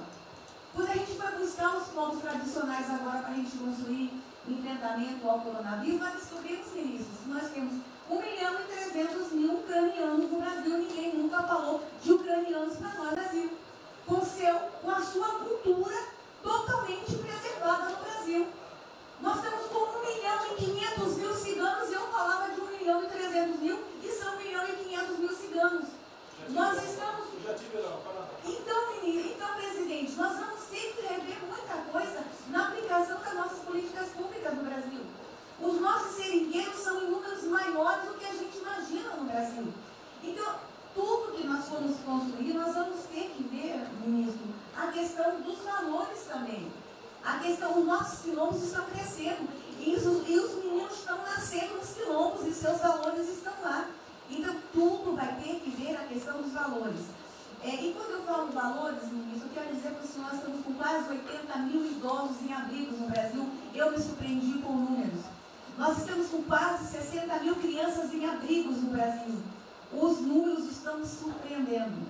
E eu estou com um número absurdo de mulheres também em busca de abrigos por causa de violência. Então, tudo isso tem que vir para este pacote. Nós vamos ter que fazer algumas revisões de políticas públicas no Brasil. Então, por favor, ministro, coloque aí a questão de valores. E quando eu falo valores, aí eu quero olhar para o nosso novo ministro aqui da Saúde e dizer, ministro, valores estão lá no seu ministério também. Neste momento de pandemia, a gente está vendo aí a palhaçada do STF trazer o aborto de novo para a pauta. E lá está a questão de as mulheres que são vítimas do Zika vírus vão abortar. E agora vem do coronavírus. Será que vão querer liberar que todos que tiveram coronavírus poderão abortar no Brasil? Vão liberar geral? O seu ministério, ministro, está lotado de feminista que tem uma pauta única, que é a liberação do aborto. Quero te lembrar, ministro, que está chegando agora, este governo é um governo pró-vida, é um governo pró-família. Então, por favor. E aí, quando a gente fala de valores, ministro, quero dizer que nós estávamos sim no caminho certo. A gente não precisa reinventar muita coisa, não.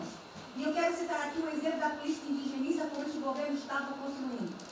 Todo mundo começou a dizer, a esquerda começou a falar, que o coronavírus iria dizimar os povos indígenas no Brasil. O primeiro óbito, dia 12 de abril, sabe o que é isso? A forma como nós estávamos conduzindo a política indígena no Brasil. Primeiro óbito, dia 12 de abril. E eu fui lá para a Amazônia, em Roraima, junto com o presidente da FUNAI e o secretário nacional de saúde indígena, para acompanhar o primeiro óbito. A forma como a gente conduziu deu muito certo. Vamos ter que melhorar? Vamos ter que melhorar. E por que nós fomos lá, presidente? Porque nós recebemos a notícia que haveria contaminação criminosa em Roraima e Amazônia, de propósito, em índios, para dizimar aldeias e povos inteiros para colocar nas costas do presidente Bolsonaro. Eu tive que ir para lá com o presidente da FUNAI e me reunir com os generais da região e o superintendente da Polícia Federal para a gente fazer uma ação ali meio que sigilosa, porque eles precisavam matar mais índio para dizer que a nossa política não estava dando certo. Então, o que a gente estava fazendo estava dando certo, o que nós estamos fazendo está dando certo. Então, aqui, general, todo o nosso trabalho que envolve políticas de valores precisa estar aqui no Pró-Brasil. E aí, presidente, só para encerrar, eu quero dizer para o senhor que a sua angústia tem razão de ser. Nunca houve tanta violação de direitos no Brasil como neste período. Direitos fundamentais foram violados. No nosso Disque 100 tem mais de 5.000 registros, ministros, de violação de direitos humanos. Mas o senhor tem uma ministra de direitos humanos e uma equipe muito corajosa. São mais de 5.000 procedimentos e ações que estão sendo construídos. Governadores e prefeitos responderão ao processo. Idosos estão sendo algemados e jogados de camburões no Brasil. Mulheres sendo jogadas no chão e sendo algemadas por não terem feito nada. Nós estamos vendo padres sendo multados em R$90 mil porque estavam indo da igreja com 2 fiéis. A maior violação de direitos humanos da história do Brasil nos últimos 30 anos está acontecendo neste momento. Mas nós estamos tomando providências, a pandemia vai passar, mas governadores e prefeitos responderão processos. E nós vamos pedir, inclusive, a prisão de governadores e prefeitos. E nós estamos subindo o tom. E discursos estão chegando. Nosso ministério vai começar a pegar pesado com governadores e prefeitos. Nunca vimos o que está acontecendo hoje. Se eles falavam que nós éramos violadores de direitos, eles estão. Inclusive, o governador Wellington agora, ontem, determinou que a polícia poderá entrar nas casas. Vocês não imaginam o que ele vai fazer. Poderá entrar assinou. A polícia poderá entrar na casa sem mandato. Então, assim, as maiores violações estão acontecendo nesses dias. Então, nós estamos fazendo enfrentamento de mais de 5 procedimentos. O nosso ministério já tomou a iniciativa e nós estamos pedindo, inclusive, a prisão de alguns governadores. Então, está aí algumas respostas. Valores. Por favor. Valores. Posso falar? Vamos ver mais. Houve aqui uma apresentação, uma representação do ministro Paulo Guedes, que a senhora vai receber mais dinheiro. Obrigada. Ministro Marcelo, por favor. Obrigado, vou ser bem breve também. Primeiro, parabenizar o ministro Braga Neto pelo... Eu queria só deixar uma coisa seguinte, eu fico bem, cara. Não é trabalho meu, é trabalho da equipe e eu roubei ideia de um bando de gente. Eu roubei ideia aqui, ali, eu roubei ideia, tá? Eu aproveitei ideia, só coordenei. Um cronograma importante do projeto, obviamente, todos os ministérios, como o Ministério do Turismo também, já estamos finalizando até amanhã esse programa de retomada. E, presidente, o turismo, obviamente, ele tem uma importância muito grande para a economia, o Paulo Guedes sabe disso, mais de 8%, ou seja, quase 10% do PIB nacional é turismo. E o presidente falou que vai extinguir o Ministério porque o turismo acabou. Agora precisa do Ministério mais do que nunca, presidente. O turismo ele vinha numa crescente muito importante. O ano de 2019 cresceu 2,6%, enquanto a economia cresceu 1%, gerou 163% a mais de emprego do que o ano de 2018. E, obviamente, no meio dessa pandemia, foi o primeiro a ser impactado de forma brutal. O Rogério Marinho sabe bem disso e nos ajudou muito aí. Quero aproveitar para agradecer o Paulo Guedes, a Marinho também nos ajudou muito nesse processo, de contemplar, ou seja, de ter um plano de ação que viesse evitar o desmonte do setor do turismo, porque grande parte das empresas do turismo passou de um fluxo de caixa de 100 para 0 de um dia para o outro. Então, ações como a suspensão de contrato de trabalho, o ministro Moro também, agradeço, teve uma ação fundamental para o setor, que foi uma medida provisória que contemplasse ambas as partes, tanto o consumidor quanto as empresas, através da Senacom, que impediu judicializações em massa, porque aquela pessoa que comprou o ingresso de um show ou um pacote turístico, ela, se fosse para cima das empresas ainda para pedir um reembolso de imediato, isso seria catastrófico, geraria mais desemprego ainda.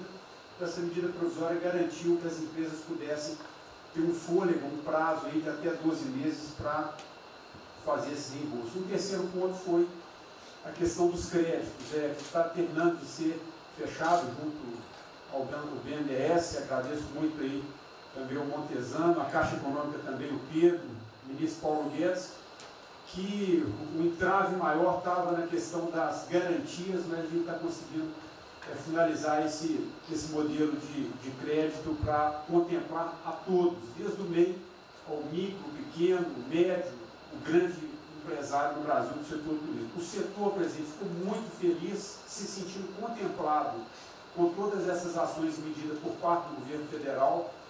O setor do turismo no Brasil fizeram cartas com as principais associações agradecendo a postura do governo federal em relação a isso. Eu quero, presidente, falar um assunto aqui que talvez seja muito polêmico, mas eu acho que é importante esse debate nesse momento. Aí eu falo também para a ministra Damares, que eu sei que é uma pauta muito sensível também a ela, que é a questão presidente, porque o Ministério do Turismo agora tem que ter um planejamento, um plano de atração de investimentos, que é o que gera emprego, renda, é o que ajuda, obviamente, a economia do Brasil.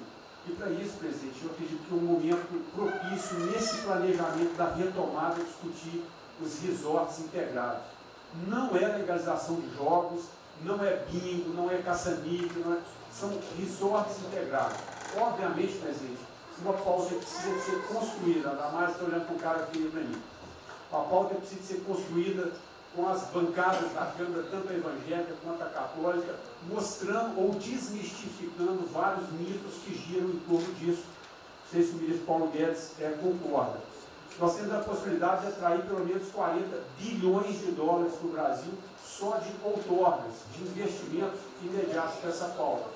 Mas o que precisa ser feito, presidente, é realmente desmistificar a questão de evasão de divisas, de lavagem de dinheiro, de tráfico de drogas, e para isso eu sugeriria que nesse debate pudéssemos contar com o Ministério da Justiça, através da Polícia Federal, o Ministério Público na mesa, a Receita Federal, os órgãos de controle, mas obviamente, presidente, uma pauta que só levaremos para frente se a gente conseguir pacificar ou nos fazer entender pela bancada evangélica, pela bancada católica, para que não haja uma distorção na comunicação disso. Tem que ser um projeto muito bem feito, que eu acredito que pode ser, nesse processo da retomada, uma grande oportunidade para o Brasil atrair grandes complexos, dos quais apenas 3% são utilizados para os cassinos. E outra, isso não tem impacto diretamente nenhum na família dos trabalhadores brasileiros. Tá se puxando. Não, não é bem isso não. Eu vou ter que começar a desmistificar para dar mais aqui.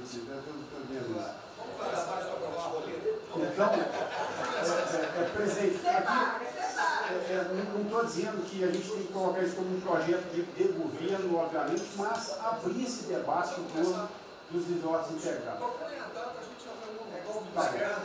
E para finalizar, presidente, o ministro Nelson, prazer estar aqui com a sua primeira vez, a gente fez um projeto muito bem elaborado, dentro do comitê de operações, que visa fazer com que os hotéis possam abrigar os profissionais de saúde, e só os profissionais de saúde. A questão do anterior do Ministério, por 2 vezes eu mandei a mensagem, não se manifestou, não se interessou, mas eu acredito que é um projeto que pode, sobretudo, trazer para o governo federal uma boa visibilidade com essa preocupação de quem está na linha de frente de combate, que são os profissionais de saúde. Visando 2 coisas, eu já vou terminar, que é primeiro melhorar essa logística do profissional de saúde, que sempre tem um hotel próximo ao hospital, aos hospitais, e também a preservação da família desses profissionais, mostrando, obviamente, a acessibilidade do presidente Jair Bolsonaro na preocupação com essas vidas desses profissionais. Obrigado. Parece que é hoje às 16 horas. Hoje, então. É uma reunião marcada para a gente discutir isso aí. Obrigado. Saúde e turismo. Penúltimo debatedor, ministro Weintraub. Obrigado. Em 3 anos eu... Fica lá no penúltimo. Obrigado. Em 3 anos, através do Onix, eu conheci o presidente. Nesses 3 anos eu não pedi uma única conselho, não tentei promover minha carreira, me ferrei na física, ameaça de morte, na universidade, e o que me fez, naquele momento, embarcar junto, era a luta pela liberdade. Eu não quero ser escravo nesse país, e acabar com essa porcaria que é Brasília. Isso aqui é um campo de corrupção, de privilégio. Eu tinha uma visão extremamente negativa de Brasília. Brasília é muito pior do que eu podia imaginar. As pessoas aqui perdem a percepção, a empatia, a relação com o povo. Se sentem inexpugnáveis. Eu tive o privilégio de ver a mais da metade aqui desse time chegar. Fui secretário executivo do ministro Onix. Eu acho que a gente está perdendo um pouco desse espírito. A A gente está perdendo a luta pela liberdade. É isso que o povo está gritando. Não está gritando para ter mais Estado, para ter mais projetos, para ter mais... O povo está gritando por liberdade. Ponto. Eu acho que é isso que a gente está perdendo. Está perdendo mesmo. O povo está querendo ver o que me trouxe até aqui. Eu, por mim, botava esses vagabundos todos na cadeia. Começando no STF. E é isso que me choca. É só isso, presidente. Eu realmente acho que toda essa discussão de vamos fazer isso, vamos fazer aquilo, eu vi muitos ministros que chegaram, foram embora.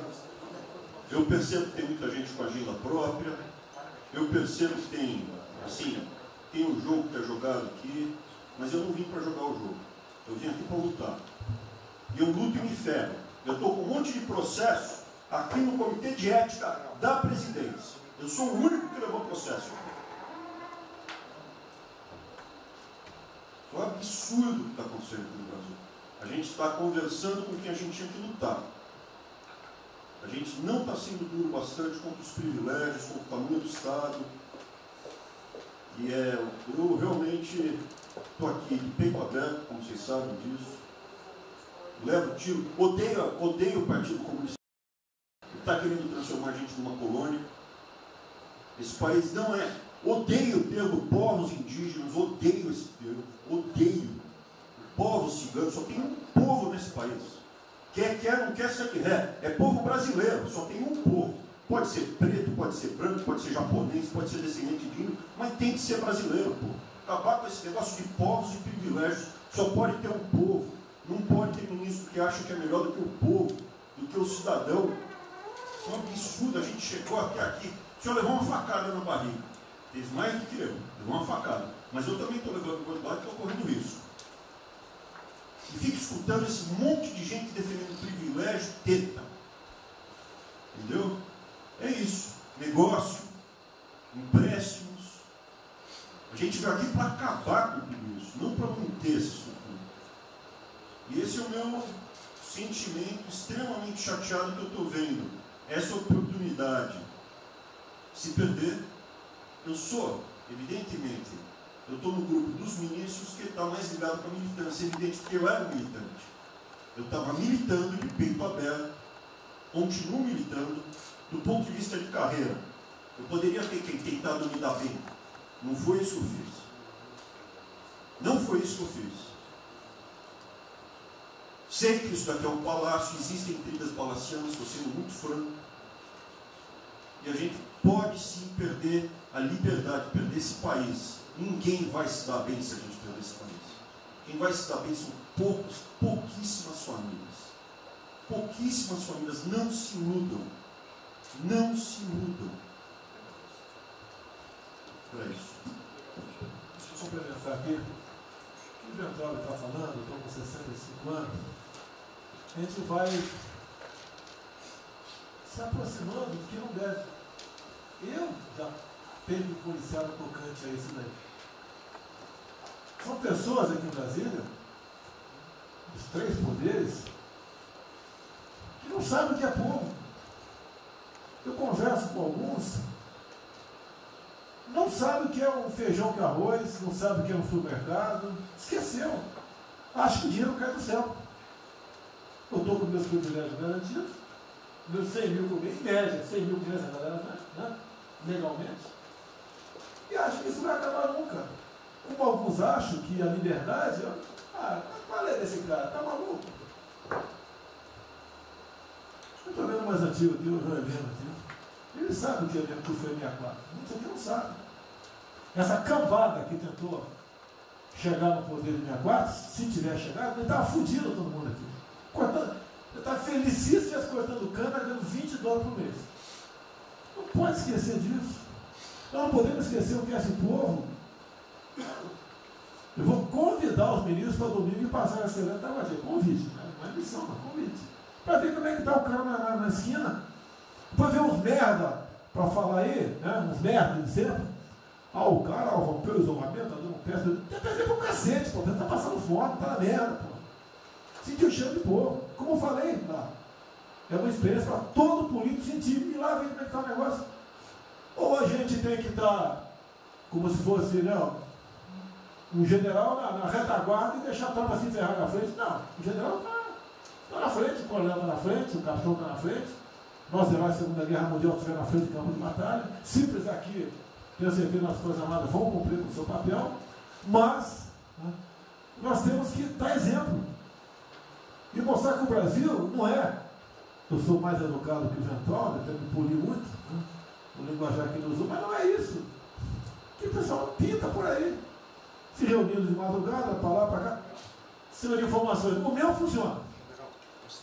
O meu particular funciona. Os que tem oficialmente desinformam. E voltando ao tema, eu prefiro não ter informação do que ser desinformado por cima de informações que eu tenho. Então, pessoal, muitos vão poder sair do Brasil. Mas não quero sair, ver a minha irmã de Eldorado, outra de Cajati, o coitado do meu irmão, capitão do exército de Miracatu, se fuder, pô. Como é perseguido o tempo todo. É a bosta da Folha de São Paulo. Diz que meu irmão foi expulso de um açougue em registro, que estava comprando carne sem máscara. Comprovou no papel, estava em São Paulo esse dia. O dono do restaurante, do açougue, falou que não estava lá. E fica por isso mesmo, isso aqui é problema dele. Né? Mas é putaria o tempo todo para me atingir, mexendo com a minha família. Já tentei trocar gente da segurança nossa no Rio de Janeiro, oficialmente, e não consegui. Isso acabou. Eu não vou esperar fuder minha família toda, de sacanagem, ou amigo meu, porque eu não posso trocar alguém da segurança na ponta da linha que pertence à estrutura. Vai trocar. Se não puder trocar, troca o chefe dele. Pode trocar o chefe dele? Troca o ministro. E ponto final. Não estamos aqui para brincadeira. Eu tenho um garoto aqui, com todo respeito, do BNDES. Eu conhecia, ele usava calção lá. Pode ver nos Estados Unidos para cá, podia estar muito bem lá. Veio para cá, eu tentava mudar o Brasil com o vídeo do Paulo Guedes. E amigos, pais dele, você conhece né, Paulo Guedes? Eu não lembro dos teus pais, não de você, tá certo? Mas alguém que está investindo aqui. E todos nós temos que pensar nisso. O que esses filhos de mãe daquela, é a nossa liberdade. Olha, como é fácil impor uma ditadura no Brasil, como é fácil. O povo da cara, por isso que eu quero de ministro da Justiça e ministro da Defesa, que o povo se arme, que é a garantia que não vai ter um filho da puta aparecer para impor uma ditadura aqui. Que é fácil impor uma ditadura, facílimo. Um bosta do prefeito, faz um bosta no mercado, algema e deixa todo mundo dentro de casa. Se eu tivesse armado, ia para a rua. E se eu fosse ditador, né, eu queria desarmar a população, como todos fizeram no passado, quando queriam, antes de impor a sua respectiva ditadura. Aí, que a demonstração nossa, eu peço ao Fernando e ao outro, por favor, assine essa portaria hoje, que eu quero dar um puta do recado para esses bosta. Por que eu estou armando o povo? Porque eu não quero uma ditadura. E não dá para segurar mais. Não dá para segurar mais. Quem não aceitar as minhas bandeiras, Damares, família, Deus, Brasil, armamento, liberdade de expressão, livre mercado, quem não aceitar isso está no governo errado. Espere para 22, né, o seu Álvaro Dias, espere o Alckmin, espere o Haddad, ou talvez o Lula, né? E vai ser feliz com eles, pô. No meu governo está errado. É escancarar a questão do armamento aqui. Eu quero todo mundo armado. Que o povo armado jamais será escravizado. E que cada um faça, exerça o teu papel, se exponha. Aqui eu já falei. Pede o ministério que for elogiado pela Folha e pelo Globo. Pelo antagonista. Tá? Então tem certos blogs que só tem notícia boa de ministro. Não sei como. O presidente é uma porrada, o ministro é elogiado. A gente vê por aí. O governo está, o ministério do bem, apesar do presidente. Mas pra puta que eu pariu, porra. Eu disse, cadê o time, porra? Trocamos o time, espero trocar mais ninguém, espero. Mas nós temos que, na linha do Van Trump, de forma mais educada um pouquinho, se preocupar com isso. Que os caras querem é a nossa hemorroida, é a nossa liberdade. Isso é uma verdade. O que esses caras fizeram com o vírus, esse bosta desse governador de São Paulo, esse estrume do Rio de Janeiro, entre outros, é exatamente isso. Aproveitaram o vírus, está um bosta do prefeito lá de Manaus agora, abrindo cobras coletivas. Um bosta, que quem não conhece a história dele, procure conhecer, que eu conheci dentro da Câmara aqui do meu lado.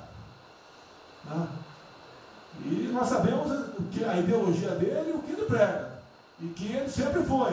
O que está aproveitando agora, um clima desse, para levar o terror no Brasil. Né? Então, pessoal, por favor, se preocupe, que é mais importante que a vida de cada um de vocês, que é a sua liberdade. Se não empresa, não vale porra nenhuma. Bom, presidente, esses valores, esses princípios, e o alerta do Grande é válido também, como sua evocação, é que realmente nós estamos todos aqui por esses valores. Estamos aqui por esses valores. Nós não podemos esquecer disso. Nós podemos conversar com todo mundo aqui, porque é o establishment, porque nós precisamos dele para provar coisas, mas nós sabemos que nós somos diferentes. Nós temos noção que nós somos diferentes deles. E quando eles cruzam a linha, a gente solta a mão e sai andando sozinho. Enquanto eles estiverem no trilho conosco, no caminho, fazendo as reformas que nós prometemos, nós estamos juntos. Mas que o cara soltou a mão, passou para o lado de lá, deixa o cara sozinho, a gente continua sozinho e vai procurar outra conversa, em outro lugar. Então, eu acho que manter essa ideia que nos trouxe aqui, e eu tenho dito isso em todo lugar, e lá fora, eu converso, semana passada, conversei com os ministros da Fazenda de G20, conversei com os ministros também de Economia dos BRICS, e a mensagem que eu levo é sempre a mesma: o Brasil vai surpreender o mundo. Vocês duvidaram da nossa democracia, duvidaram do nosso presidente é democrático e vai fazer as mudanças. E aprovamos a reforma da Previdência ano passado, enquanto os franceses fizeram passeatas com outra reforma da Previdência. Agora, não é uma coisa, por exemplo, nós vamos continuar aprofundando as reformas, nós vamos seguir.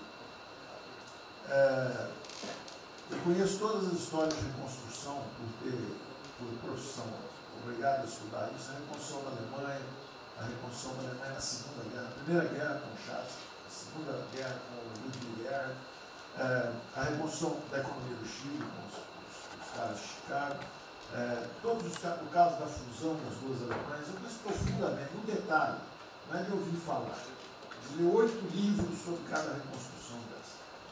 Então, eu li James 3 vezes no original antes de eu chegar a Chicago. E para mim não tem blues, não tem blog, não tem blá blá blá. Tem estudos sobre todas as ocasiões.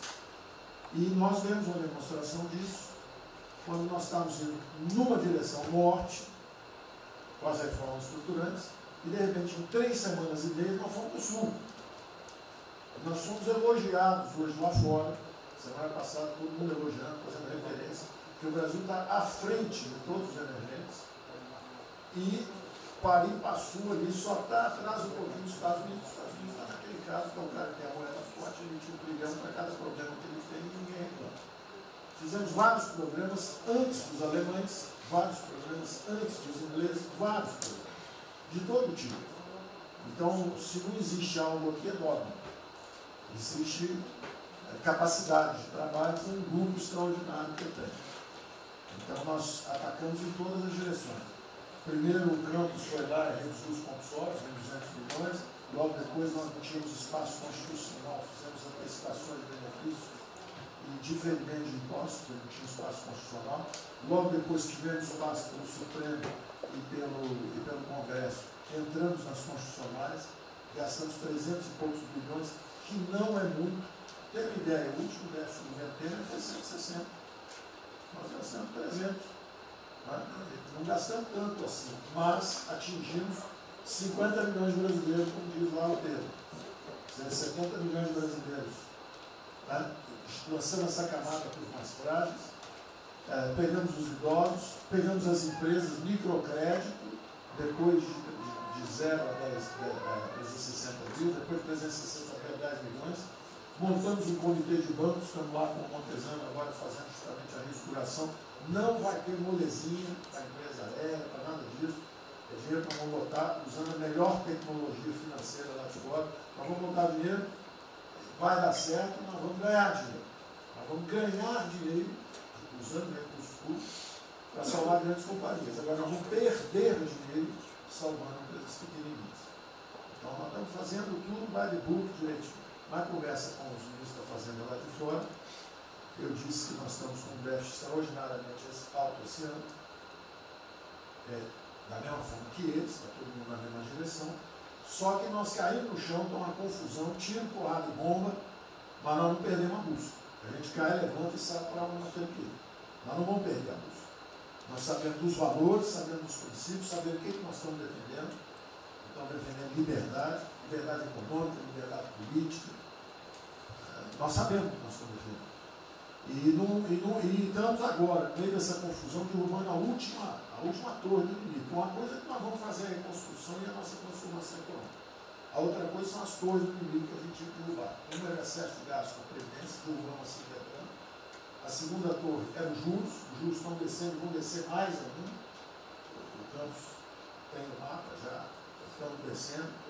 Então, para ter uma ideia, o ano passado, para esse ano, 120 bilhões a menos de juros. Um plano Marshall por ano, né? 100 mil de juros a menos. Então nós sabemos, e é nessa confusão toda, todo mundo está achando que estão distraídos, abraçaram a gente, enrolaram com a gente, nós já botamos a granada no bolso do inimigo. 2 anos sem aumento de salário. Era a terceira torre que nós tínhamos que derrubar. Nós vamos derrubar agora também. Isso vai nos dar tranquilidade de ir até o final. Não tem jeito de fazer um impeachment se a gente tiver com as contas arrumadas, que nem dia acabou, não tem jeito, não tem jeito. E o presidente está no ponto futuro. Porque o presidente falou o seguinte, tudo bem, tem a primeira onda que é a da saúde, mas tem a segunda que é da economia. E uma vem agarrada com a outra. Nós estamos ainda tentando sair da primeira, a segunda já está querendo bater. Eu ainda acho que nós estamos preservando os sinais vitais da economia brasileira. Para mim ainda é um urso hibernando. Baixa sua energia para zero, consumo de energia para quase zero, só respira. Mas quando você sai da luta, você sai para comer o primeiro bicho não passar, você tem força.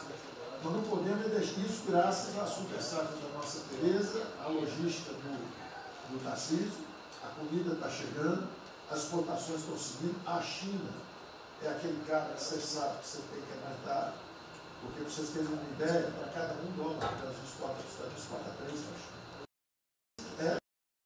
Você sabe que ele é diferente de você, você sabe que geopoliticamente você está do lado de cá. Agora você sabe o seguinte, não deixa jogar fora aquilo ali não, porque aquilo ali é comida nossa, né? Estamos exportando para aqueles caras. Não vamos vender para eles, é um crítico nosso. Mas vamos vender a nossa soja para eles. Isso a gente pode vender à vontade. Eles vão comer. Eles vão comer. A Índia também vai precisar comer. Vai ser o trading da água. Eles vão dizer que é a melhor trading da água. Um dia alguém comentou comigo, acho que foi o Campos, não foi, Campos? Foi. É o trading da água. Quer dizer, os caras precisam de alimento, não tem água, nós temos muito mais água que eles têm. Então eles vão ter que abrir mão da agricultura para fazer outras coisas e nós vamos poder exportar para eles também.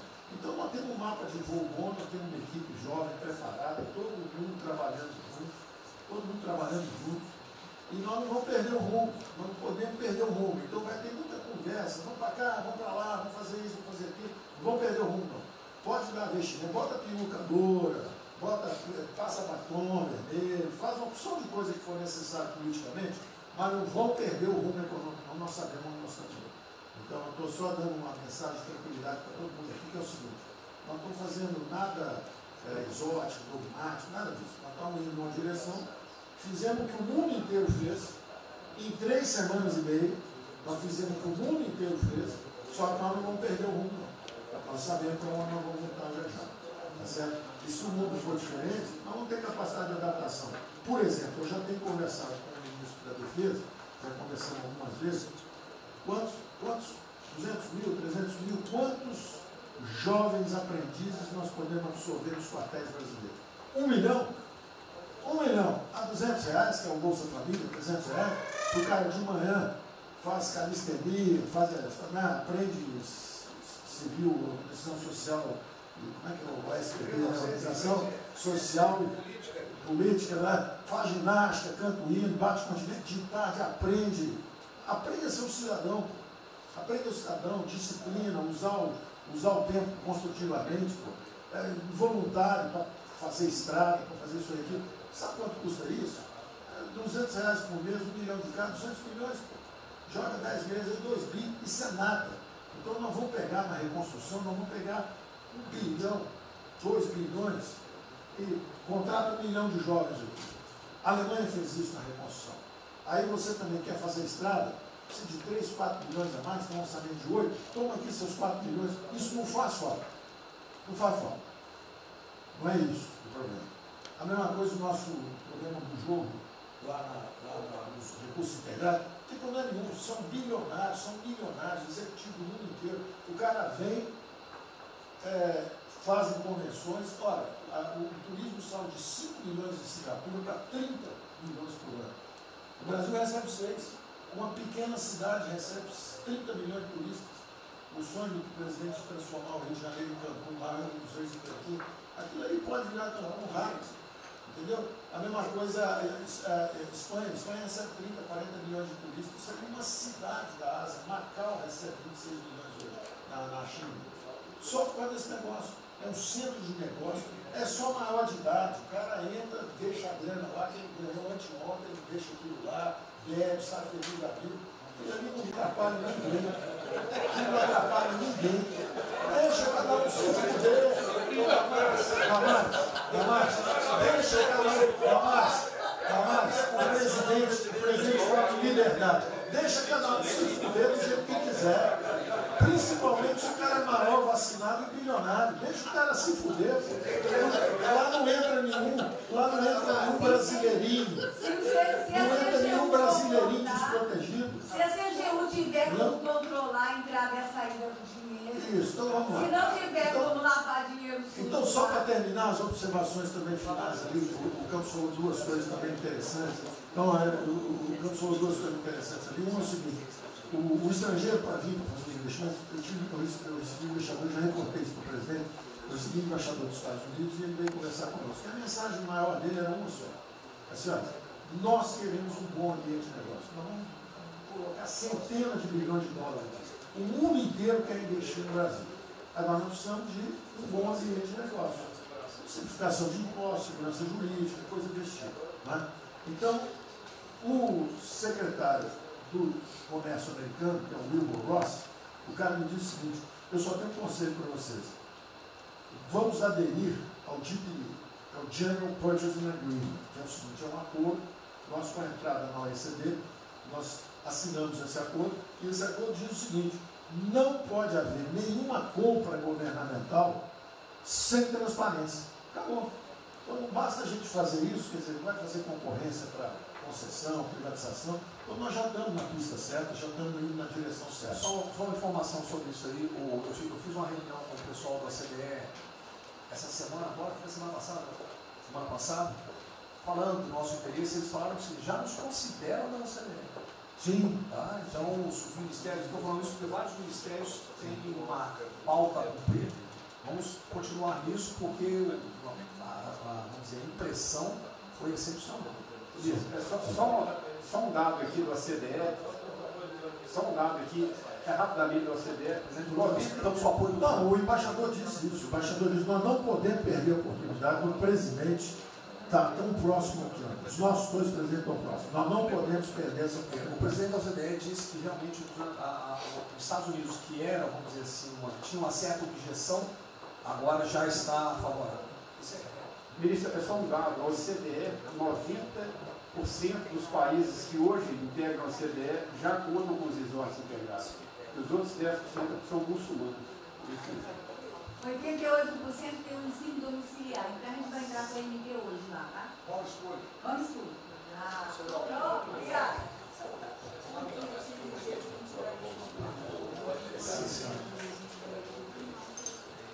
Uma nova ordem do coronavírus, muitos países vão colocar regras para ter estoque novamente. Eu acho que não é o nosso caso. Nós temos que ter acesso ao mercado, mas nós precisamos incentivar o Brasil. É o único produto que o Brasil não é autossuficiente. O resto, se amanhã quiser fechar,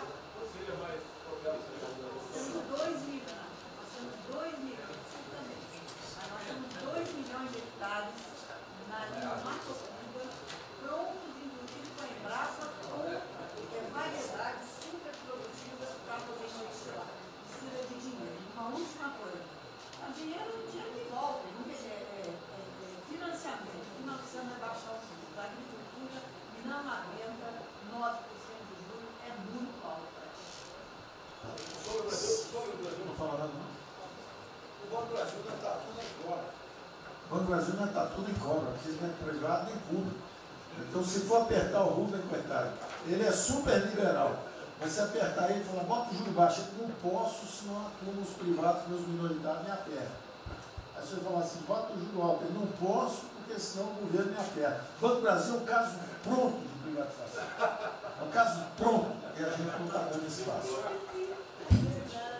O senhor já notou que o BNDES e a Caixa, que são nossos públicos, a gente faz o que a gente quer. O Banco Brasileiro não consegue fazer nada, ele tem um liberal lá. Então tem que vender essa porra logo.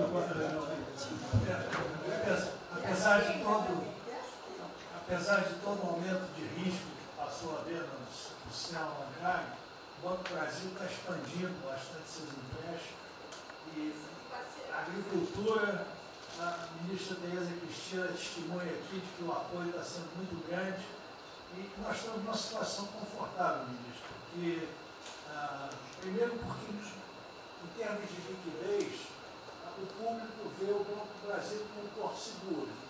Então, nós não estamos tendo problemas que outros bancos estão tendo, de preocupação com a liquidez do banco, a rigidez do banco. E na nossa formação de resultado, as pessoas físicas não têm um papel preponderante dentro do Banco do Brasil.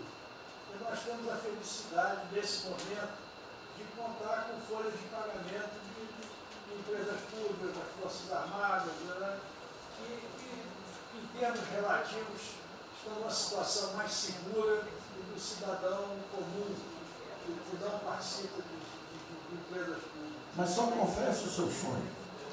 Confesse o sonho. Confesse o seu sonho.